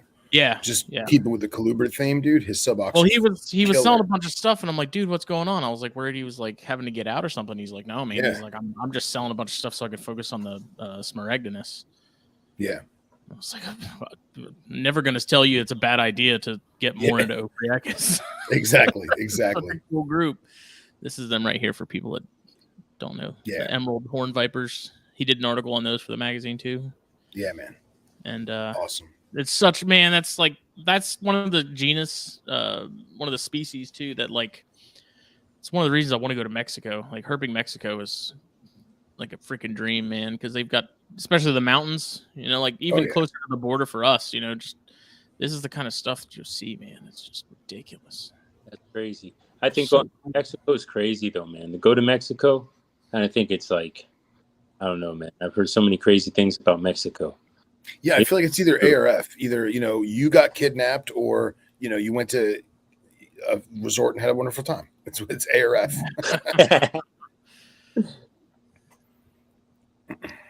Some killer stuff, man. Yeah, dude, click that suboc in his hand. Oh. How your subocs doing, man?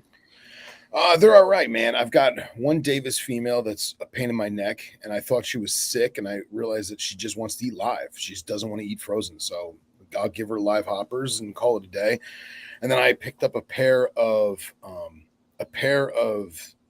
baby aneries at the last Palm Beach show. Yeah, I saw those ones you picked up. Yeah, and the girl rolled on me, man. I don't know why. Oh man! So, but the boy is phenomenal. He will literally eat anything you put in front of him. I hand fed him. I've been hand feeding him pinkies, so like with my fingers. Probably not the smartest idea, but he's too cute not to. So we'll see how it goes. Oh yeah, I love Porthidium. I know you have like a thing for the. I got a thing for Porthidium apparently. Yeah. No one else seems to care about them except for Derek here. Be a man and get some, Casa Selesma. Dude, that is a handful of subocs.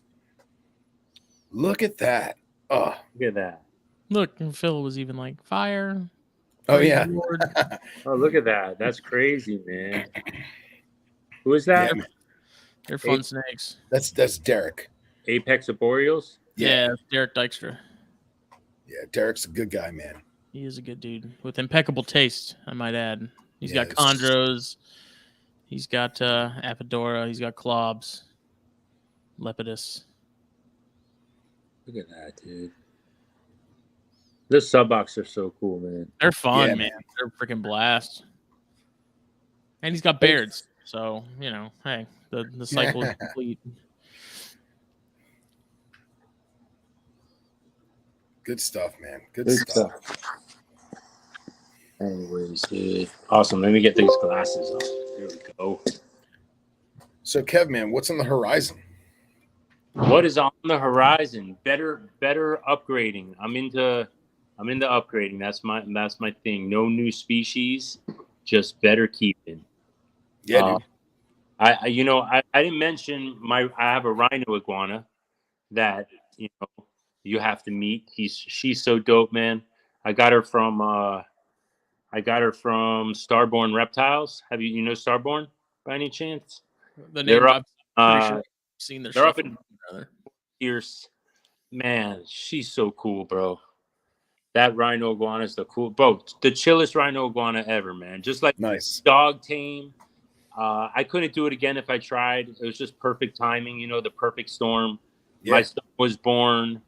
I got the rhino. I raised the rhino in my son's playpen for 3 years as my growing up, balls thrown at the cage, my son kissing the iguana's cage, going in there, craziness going on in the house. And, that's how you raise a tame. That's how you raise a tame lizard, man. You need it in the action, man, and get it. So, I'm trying to do the same thing. I caught the Similis. Yeah. It was still green when I caught it. It was probably a few days old, maybe a week. And it's starting to chill out a little bit, man. I have a thing for iguanas. I love iguanas, my first love, man. And I'll always keep iguanas, especially that rhino iguana. I got a sulcata I got in 2000. It's 22 years old, 110 pounds, 120. Wow. Really cool sulcata, man. I would never get rid of that. The thing's been with me since I was a child, man. I wanted to get a Aldabra, but again, I was 25 years old. I didn't have $1,400. So I got a $40 sulcata, man. Which they need to stop selling those things already, bro. Like the world would be taken over by freaking sulcatas already. Like, where the hell are all these sulcatas going, man? Anybody else sells that? Like I've been going to reptile shows since I'm 18 years old, man. Every year there's like maybe 1,000 at the show, man. Do the math. That's just one show. Where the frick all them going, man? I don't know, man. I'd like to see a lot of, like, I don't have much critique on the reptile business. I mean, everybody can critique everybody, and I think that's how I've stayed, pretty much neutral. Speak my mind, but I think us as reptile keepers got to decide sometimes, like, law, no laws. Got to follow the laws, but what's right and what's wrong, and we're not allowed to have green iguanas in South Florida, but really green iguanas shouldn't be sold anyways. There's so much better pets out there. Yeah. Same thing with sulcatas. Why push sulcatas when you can have like a leopard tortoise or an Indian star tortoise, or even go the cheaper route and get yourself a Russian tortoise, man? Mm-hmm. Could you having like 20 Russian tortoises in like a 20 by 20 pen, dude? It'd be like, put like a little miniature bonsai tree in there, dude. You have like a herd of Russian tortoises coming down the road, dude, or something like that. There's so many cool things Connexus, baby. And not only, like, look, we have cats. Cats are just miniature tigers, man. They do the same thing. Russian tortoises are just miniature sulcatas, man. They're personable. A sulcata is not any smarter than a Russian tortoise. They all know you're the food monkey, dude. You're feeding them. They come to you when they see them. They're just smaller, man. You want a bigger tortoise? Get yourself a redfoot. They get pretty nice size, man. I mean, there's things that we can do to better the community, man. And I really do strongly believe in that. You guys are doing your parts, man. You're putting out, you guys are selflessly, spending time putting out information for people to listen to, for people to read, sharing knowledge. And that's really what it's about here, man. And I don't know, man, nothing but love, man. Awesome.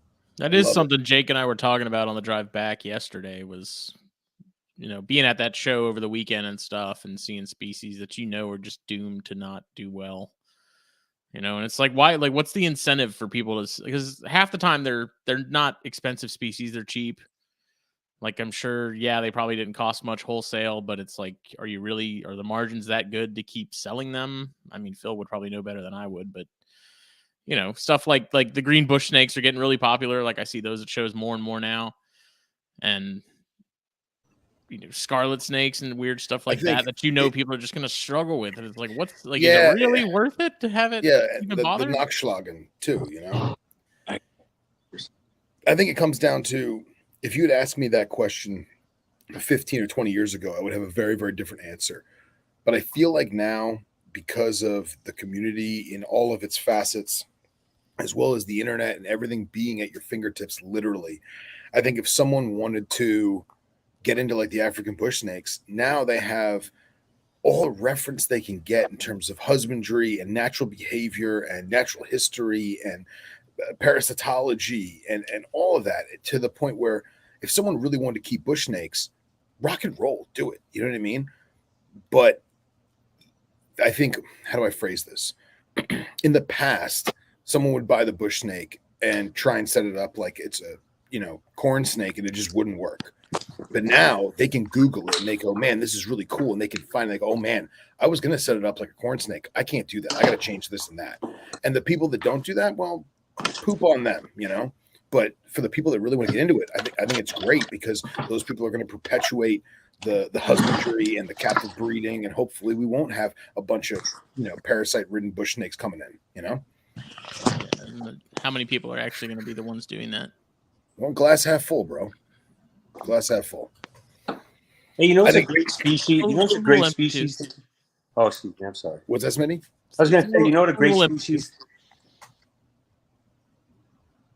Go ahead, Kevin. No, I'm talking over you. I'm sorry. No, you're good. I was going to say, a great species to keep would be like collared lizards, man. Lizards are a great species to keep, man. Like something little like that, because they have a lot of personality, man. They're like little bearded dragons in a little body. They do push-ups, man. They got a lot of like personality, man. They eat damn near anything you put in front of them. Exactly. Yeah. Cool. The bush snakes are pretty. Snakes are awesome.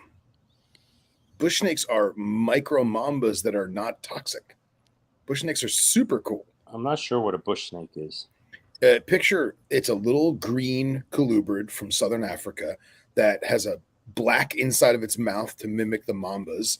They gape like a mamba, but the problem is that they stress super easily, and they need larger, more arboreal enclosures.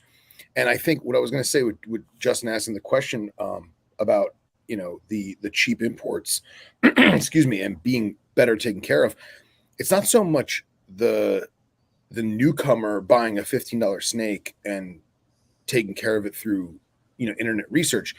It's the shops as well, because how many pet shops over the decades would have gotten that bush snake, thrown it in a 10-gallon with a heat lamp, and called it a day, hoping that it sells in the next 3 weeks.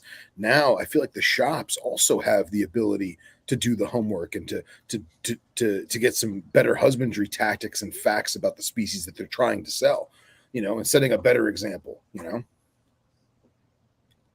All right, look at that. That's crazy, dude. They have the gaping mouth, like the whole gaping mouth, like yeah, man, they're micro mambas.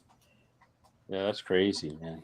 Yeah, and back in the day, we would get a big bag we'd get 2 or 3 burlap sacks, and each one would have 15 or 20 of these things in there, and you would dump them all out in a big giant Rubbermaid trash can, and you would take out one by one, and you would take it out, and you'd put it in a 20-gallon fish tank, and you'd stare at it and make sure that it wasn't a green mamba, because that has happened.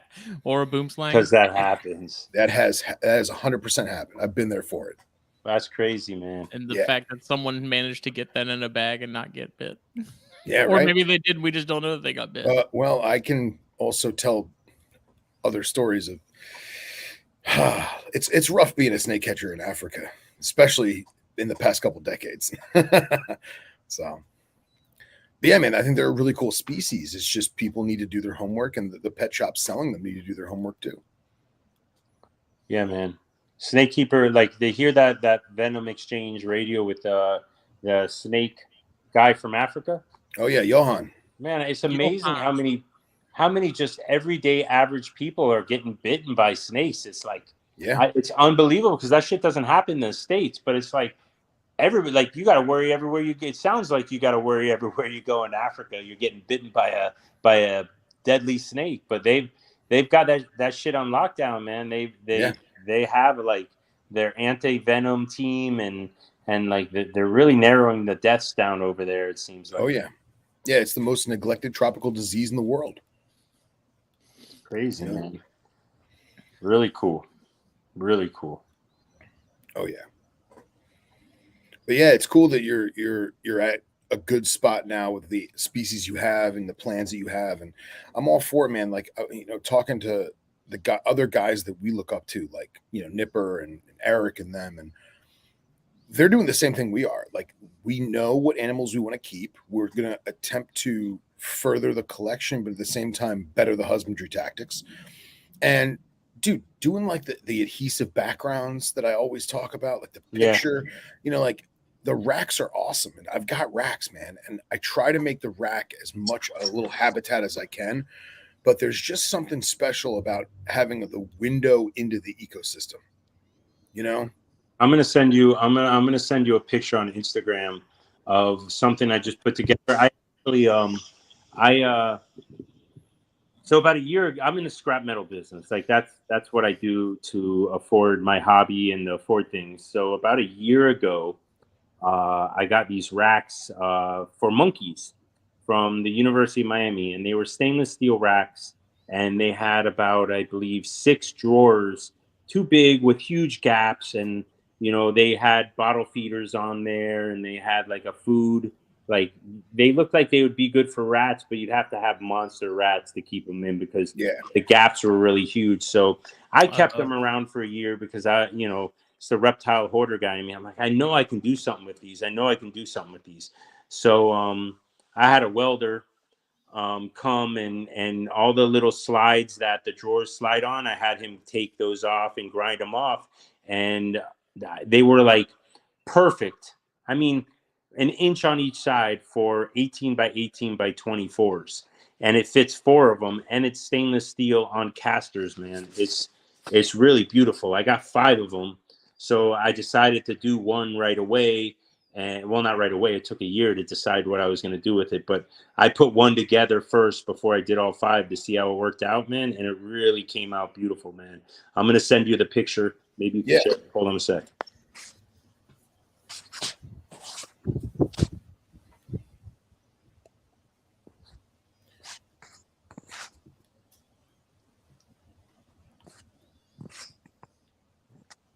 All right.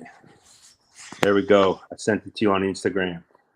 I don't know if you cool, man. I'm gonna go dig it out right now. Yeah, it's pretty cool. Look at that's my rhino, bro. I love that rhino iguana, man. That's my baby, bro. She's so cool. You know what I did? I took my kids to you should do this, Phil, man. It's right around the corner from you, man. It's not too far away. I sent it to you on the instant message. But I went to Iguana Land, man. I took a private tour. I took all my kids for a private tour on Iguana Land, and it's an amazing place, man. They really went all out. Yeah, I got a lot of stuff. Instagram has become really difficult these days. It's a lot different these days. Yeah, look at that, dude. That's all my eHard Wiki-Eye, dude. I love those guys. So cool, man. Afghanicus, some morphs. That's a new morph right there with that black eye. This one. I can't see. Yeah, that's like it's been like I've been working on that project for 3 years. So I'm trying to. So when I was a kid and going to reptile shows in Daytona, that what Phil mentioned earlier, what they were calling leucistic leopard gecko, is really a Murphy's patternless. That eye has a tinge blue, so I've been trying for 3 years trying to put that blue eye on the Murphy's patternless to kind of make a leucistic, the Murphy's patternless with the blue eye. That's a fat tail. I also do fat tails, and I've been breeding fat tails for about 3 years now. But I really, and this is something you guys also talk about that really made me feel good. That's my rack that I showed you. Every species isn't meant for you. If you try it out and it's not right for you, There's no shame in moving to a person that it's right for, you know? Yeah, sorry, I didn't mean to hijack that, Justin. I didn't think I that's was going to do that. Yeah.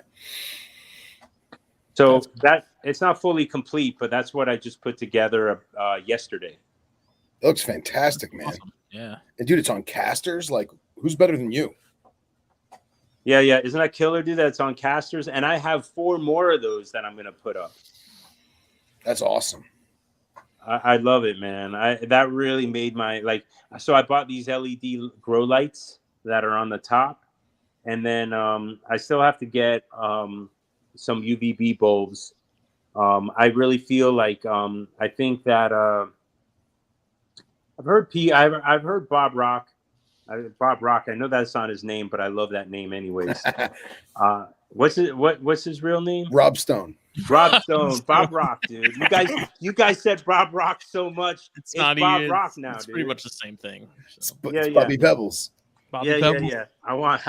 I need that shirt you guys always talk about. Anyways, putting the UVB light on the rhinos are supposed to kind of make them more bluish or something like that, or kind of give them a bluish tint. Or that's how people are selling rhinos. They're saying, oh, these are blue rhinos, but they really just have them under UVB lights. Right.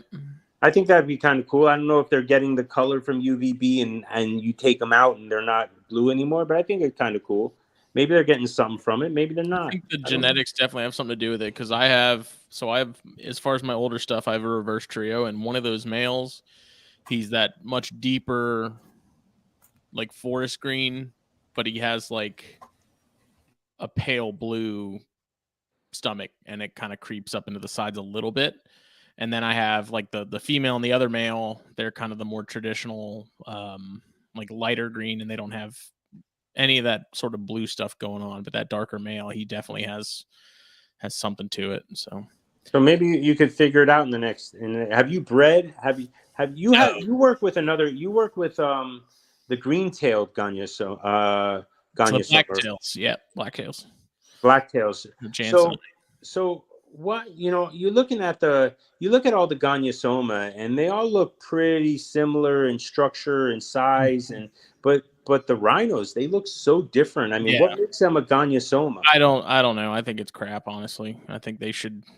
I'm with Rob Stone on that one. Like, why they're even in Ganyasomas doesn't make any sense to me. So other people feel that way. I didn't even know it was a thing, but other people feel that way too. Yeah, I mean, Rob still refers to him as Rhynchophus. So I don't. In keeping and having like the true Gonyosoma, which is going to be your Jansenine, your Oxycephalum. I like that Oxycephalum. Yeah, I mean they're very clearly not the same. Both in looks and in sort of how they behave and stuff. They're very different. So I think someone was lazy on that one and was like, "Yeah, they're close enough. Let's just put them all together." I don't even think close enough, man. I mean, structure, size. Yeah. I like even I feel like I haven't ever really held any other Ganyosoma, but they look more round in body structure. They are than the rhinos. Yeah. Well, the true, I would say the opposite. Like the true Gonyosoma, the Jansenine seem much more flat. Oh, do they? Than the rhinos. The rhinos, I would consider much more sort of traditional colubrid, like loaf of bread kind of structure. Yeah, they look kind of square, right? Like square structure. Yeah, but the Gonyosoma, they're much flatter, like compressed laterally. Way more diamondy, Yeah, kind of. Yeah. So, hey, man, you got a ton of awesome substrate and a drainage layer in there. What are your plans for these? Well, I got right now, like I just did this like 2 days ago. I set it up. I want to put ground cover. So I'm going to put I have some ferns and some, I've been keeping, I don't know if you guys ever kept kind of bioactive. I have like a I call it lazy man's bioactive. Sure. I've been keeping my neotropicals, my Pacillinotus. I've been keeping them bioactive for about, I think I've had them since September of 2020, maybe. Like September of 2020. So I've had them a little over like a year and like 3 months. I've never cleaned a cage. I've never cleaned the cage, not once. I believe it. There's no feces in there.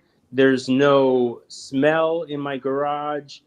The bugs they eat everything. I mean, you see, they have droppings, and you'll see like the isopods. Bam, they're like what they say, flies on shit, but they're isopods on shit. You know, it's amazing. I can't even believe it. It's like blow your mind. It's so cool. Like, how can you have a snake and not freaking clean it? Well, I also think that species is a prime candidate for that because they're not taking the biggest of dumps, and at the same time, it's the whole arboreal thing helps a lot because they're not necessarily going through it and destroying it and smattering it all over the walls, and you know what I mean? Yeah, so that's one thing to my keeping that like, so I do know that when they get bigger, they're little right now, and they're like 2 feet, maybe a little bit bigger. I do know that when they get bigger, I'm gonna have to remove some feces for the most part, you know, and get rid of it. But they'll clean up what I don't pick out, you know. But that's a main. And you know what? Like, I'm gonna say, like, I was a little, and Nipper was right, man, when he said that he doesn't know why people like the Crebos. You know, I was like, come on, bro, dude. Have you seen a yellowtail Crebo, man, with that black blood running down the eye, man? Or like, bro, the red shin of indigos, man. I mean, come on, bro. The scales, the size. Obviously, I don't even know if he's held one, dude, because if you've held a big indigo snake, you're mind blown, dude. Like, how can you not love that thing, dude? Like, how can you even say they're overrated? Nipper, I got a bone to pick with you, man. Nipper's a hipster. They're fucking dope. Which I think is here's the funny part. So I understand where he's coming from, because you can ask Anna Maria when you hear the gurgle, gurgle, gurgle, and then thump, and the whole room smells like a Great Dane took a shit on the bed. That. I get that. I understand. No, I won't keep them. I won't keep them for that reason. But at the same time, Nipper keeps Apodora, right? The biggest poops of any snake in existence. So, look, false water cobras, super dope. But I heard they paint, and I'm not into that thing, man. I'm not in. Listen, I love some animals, but one of my main criteria in keeping is the dump's got to be like a normal dump. If it's a normal dump, then that's cool, you know. Yeah. But if it's an absurd, insanely dump where you start hearing the gurgling and you're like, God damn, a Great Dane just shit in my room. You know, that I'm not keeping that thing, man. Well, like, every man's got to know his limits. So obviously I keep several cobras, and we all know that the Naja genus is infamous for finger painting.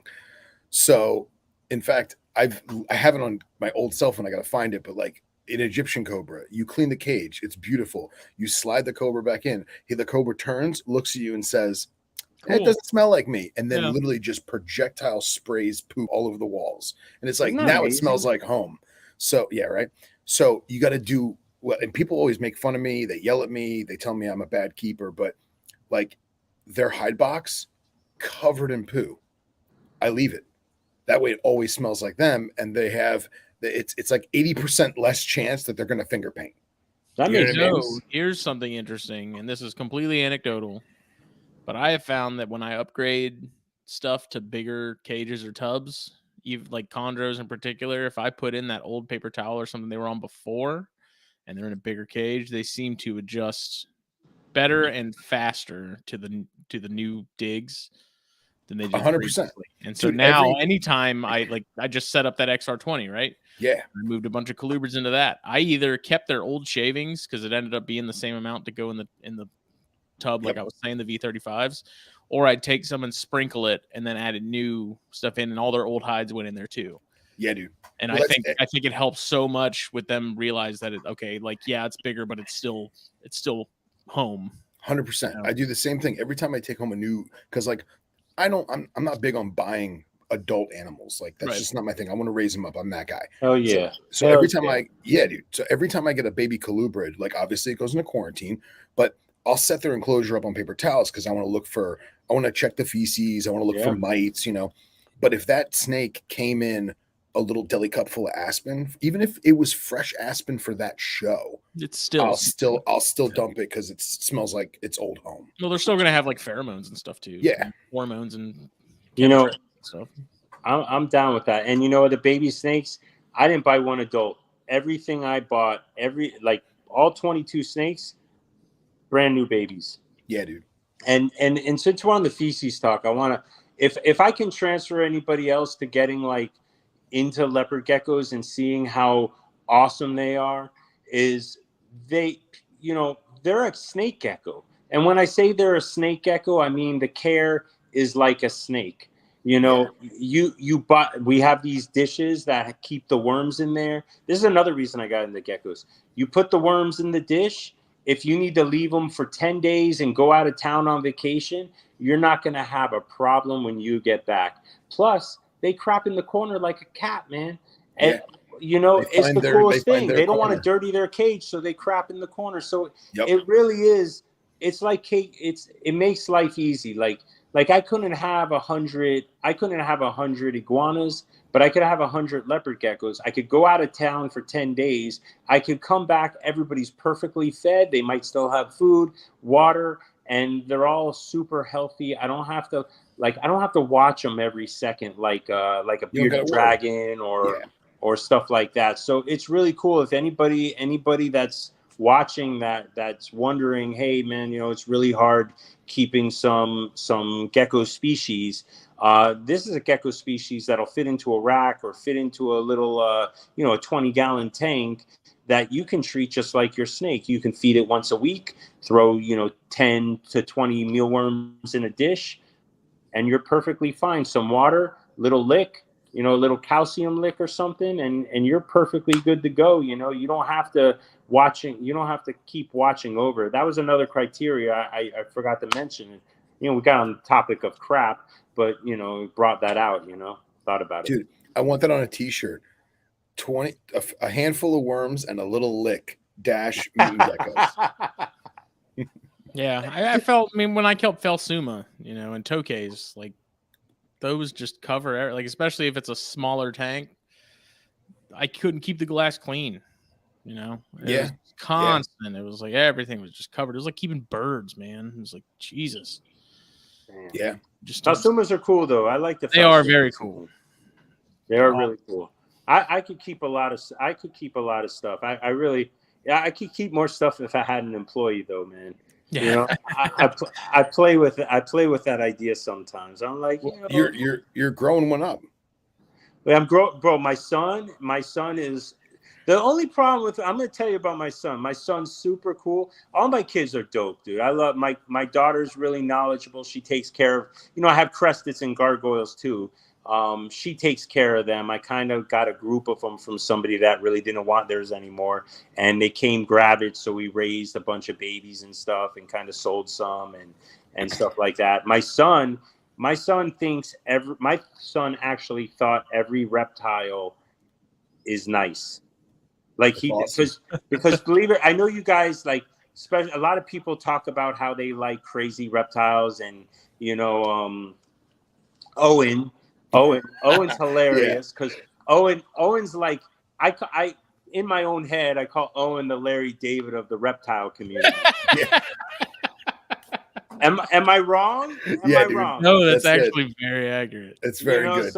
So he's got a lot of mean crap. He likes the mean, but I have all nice stuff. Everything of mine is super cool because I like to take it out. I like to handle most things. Not everything has to be handled. I know some things are nasty, but my son went into the Similis cage, man. He cried. His feelings were hurt more than he got hurt. But that Similis was tiny, man, and it made him bleed because those suckers got some teeth. Oh yeah. And he couldn't understand why it bit him.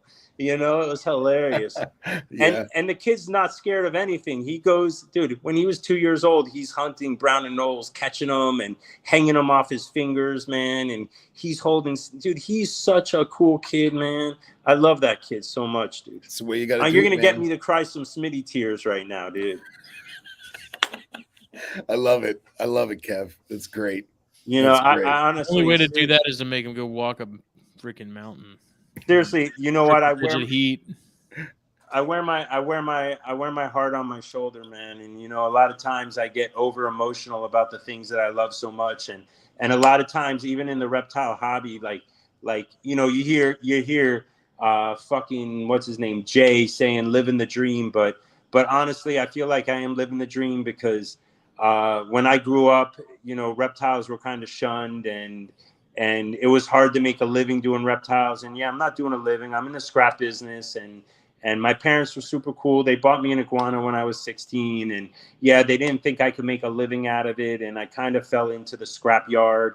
My father had a scrap yard. It was a good business. I took over it. I love it. It's like all I know.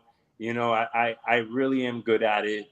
I grew up in it. I was doing it like I've been there since I'm 12 years old. I'm 47, so like I worked weekends. Like I know that business inside and out, and I love it, man. It's recycling, dude. We're doing the earth some good, and it's fulfilling, man. It's fulfilling to go to work. I work with a really cool guy, Augustine. He comes from the Dominican, and he came over when he was 19. He's been working with us. He's 47, so I have a really good thing going, man. But you know, being part of this reptile community, this new community with the people and the social media, and being able to share your love and your passion, and being on podcasts and listening to podcasts and all the books and the papers and all the information. I feel like I'm about to cry, man.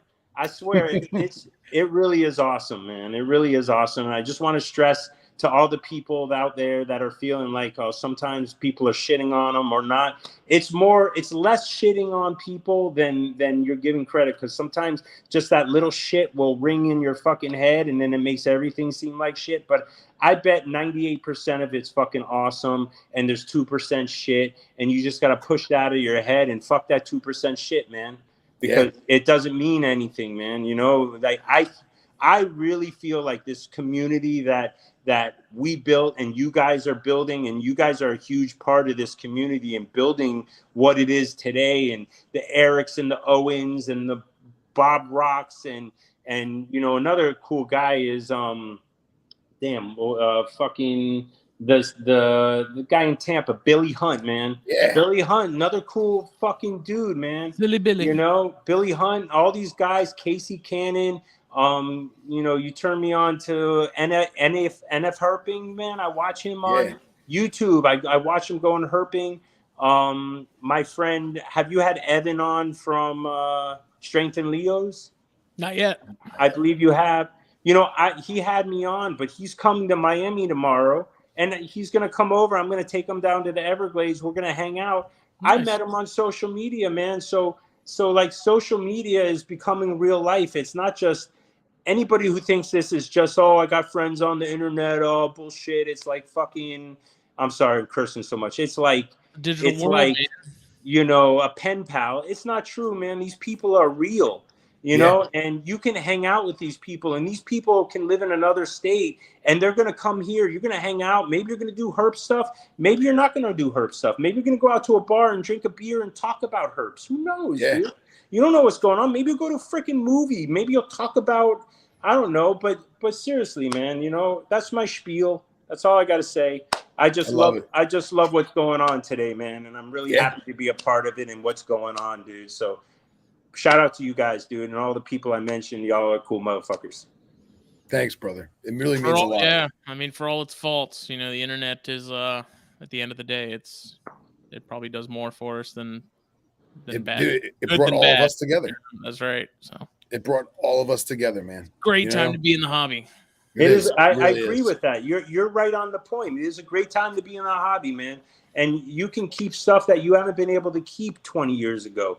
There's this species of fat tail. I don't know if you guys know. It's you know, the fat tails are Hemivaconyx caticinctus. which is the Latin name, but they have another. There's only one other species in the genus called Hemitheconix tayleri. Yeah, And dude. they're super dope. And Phil probably likes them because they look like the amii kind of with with the kind of rock head pattern, which I love, dude. I'm gonna keep one of the barking geckos or the amii or something. I don't have to breed, you know. I'm gonna keep them. I'm gonna keep them one day. It's something just because they're fucking dope. But the tayleri are primarily termite eaters in the wild. But people have been working on them, and I have a friend that kept them a while back. He said they're really not meant for captivity, but I see more and more people having success with them. Oh yeah. And, you know, I don't have to breed them, but I would love to keep them. Like if somebody could sell me a baby that was eating crickets or something like that, and I would just keep one because, you know, getting stuff to eat is really like that could beat you up, dude. Yeah, man. Dude, the tayleri are awesome. I'm with you 100%, man. Just getting them in, getting them going. Look at that thing, dude. Little dinosaurs. Super cool. Are they tough looking or what, man? That head, that block head is just wicked, man. Yeah, and some of them, I don't know what the localities, but some of them they get this super turquoise eye. Like that eye just glows blue. It's almost like it's a gecko form of the rough scale python. Yeah. You know? That head kind of reminds me of like a savanna monitor almost, that one at the top right there. And dude, look at the babies. It's like a micro Gila monster. Yeah. Super cool. That's exactly what they look like. Well, dude, man. Wait. Before you go, I just want to say one more thing. Maybe here or not, I'll mention it to you again, Phil. I got a really good friend that you might want to have on Venom Exchange Radio, man. He's really knowledgeable, and he's like the man for eyelash vipers, and he can't get rid of eyelash vipers, so he wants to keep them all. He does shield nose cobras, dude. Really? He's really successful with shield noses. He's got a nice collection of beaded lizards. He's kept the leucistic albino cobras, I believe. He kept them for a long time. He raised them up to adults, and then I think he got rid of them.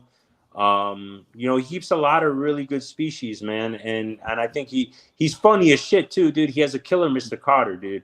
You got to hear this Vinny Barbarino, bro. He's got a killer Vinny Barbarino. I know that's right up your freaking alley. It is. Man. It is 100%. You know, so just to throw him out there. You know, I went to high school with him. Just throw him out there. It's the Forked Tongue on internet, and he's one of these old school guys. So his page is private, but if you message him, if you request him, I'm sure he would accept you, man. Because I'll let him know. Following him for a while now. Yeah, dude. Crazy. 100%.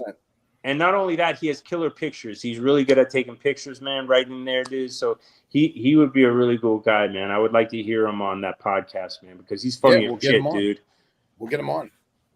So that's bonanza. Yeah, right.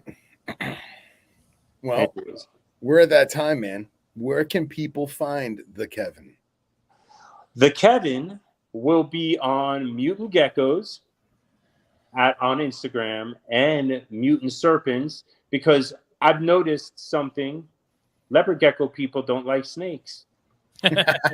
Yeah, and I just figured why put snakes on for people that don't like snakes, man? You know, it's really a weird community in a sense that like, even if you have an Instagram and you notice like hognose people like hognose. But if you throw a Baron's Racer or even a rhino rat snake, they really don't like those. They just want to stick to the hog. Yeah, it's very cliquey. You know, or the same thing with leopard, even leopard geckos to African fat tails. You think that you might get from one day to the next, you might get 400 likes on a leopard gecko post, and then the next day you post the most beautiful fat tail you've ever seen. You'll get like 50. It's the strangest thing. If you really watch the algorithm and you watch how it works. Now the algorithm from Instagram changed a lot. So it's a little different. But so I just started Mutant Serpents because I just felt like, hey, snake people, gecko people. Sure. But it's hard, man. I don't know if I'm going to be able to keep up 2 different Instagrams, but Justin's got like 3 or 4, but I might merge them eventually. We gotta teach you how to do the thing where you post on one account and it auto posts on the other one as well. Yeah, I gotta learn that, man. Yeah, we'll show you the ropes. All right, kill, dude. When I have you over, man, we gotta do it soon, dude. When I have you over, we'll you'll show me how to do that shit. Yeah, man, 100%. Hey, really, I appreciate you guys having me, man. It kind of legitimate. I feel like, believe it or not, it legitimizes you a little bit. People could look up Kevin Barron and my name will come up here or it'll come up on YouTube. So it's kind of cool, man. I really do appreciate it. We love it, dude. We're really happy to have you on. Thanks, it's a long time coming. Sorry it took so long. Yeah. No, it's cool, dude. I wanted to I have this weird thing, man. We're gonna keep on going, but I listen to you guys so much. You guys deserve I forget what it's called, but when you kind of give somebody money for what they do. What's it called? A Grammy. What? A Grammy? No, you deserve a fucking Grammy, of course. No, man, that thing that people have on the internet where they get money for doing what they do. OnlyFans. That too, man. You should start an OnlyFans, dude. That shit would be hot. Oh, I'm not built for anyways, you know what I'm talking about. I can't remember the name, but well, thank you, brother. It's something where you get $1, you have $1, $1's the lowest. Yeah. Yeah, you guys deserve that. But I have something that is I can't go on. I have to be invited on somebody's show before I give them $1 a fucking month. You know what I'm saying? Or then I'm buying my shit on their show. I'm like, here's $1. Now you're gonna have me on. Nah, fuck that. Now you get your $1. Thank you very much. You're welcome, guys. Hey, man, it was a pleasure.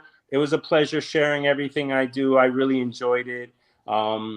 We'll get y'all leopard geckos, man. Hell yeah, dude. All right. Goodbye, everybody. Thanks for chiming in. Thank you. Have a great night. Thanks, brother.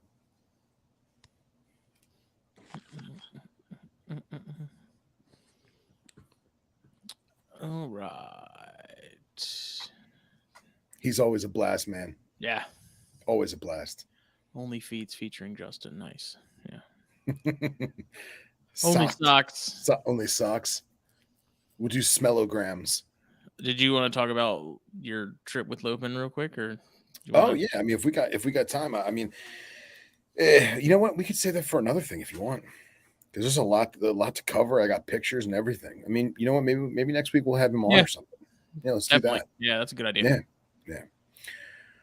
All right. Well, thank you everyone for listening. Episode 111 of Snakes and Stogies. We've cleared 301,000 plays. Wow. On everything except Spotify. So wow. Crazy. Awesome. 4 years of PHP. Today was the 4-year anniversary, right? Yep. Hell yeah, brother. And who knew? Right? Where we'd be. Fancy LED lights, a big monitor, interfaces, webcams, headphone amps, keyboards, wireless mice, live group chat. Crazy. Club chairs. Well, you have a club chair. Little on-air sign.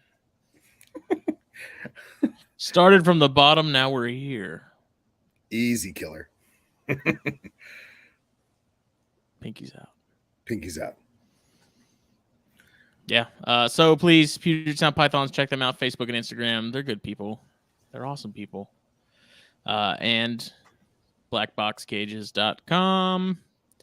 2-week lead time, roundabout, approximate. Best in the biz. Sold a ton of cages and racks over the weekend. It was awesome. I was there helping out. That wasn't even really the plan, but it just happened to be that way. And it was awesome. So good shit. Hit them up if you need a rack or a cage.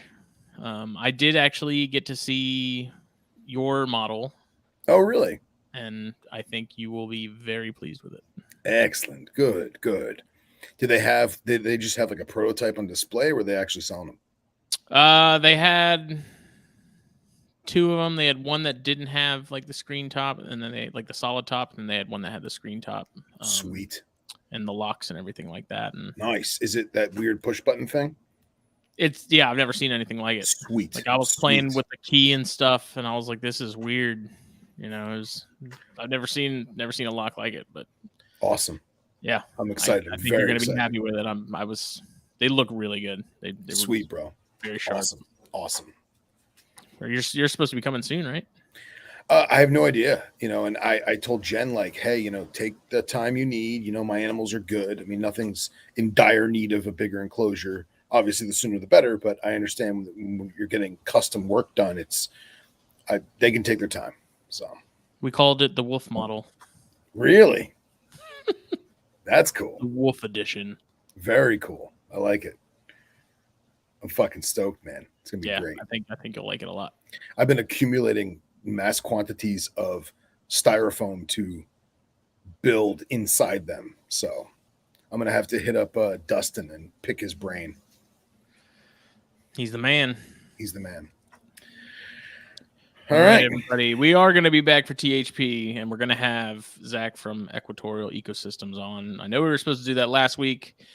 I realized Thursday that it was like Jake's not going to get home until probably like midnight. We're leaving Friday early morning, so had to pack still and do a bunch of other stuff, and so I decided to text Zach and be like, "Can we move it to next week?" And I hated to do that to him, but it actually worked out because we were up early and on the road early, and Jake did all the driving, so we had to go get a U-Haul trailer and then pick up a carpet for Bill, and so it was a whole thing, but it panned out. It's all good. Sweet. Yep. Everybody have a good evening.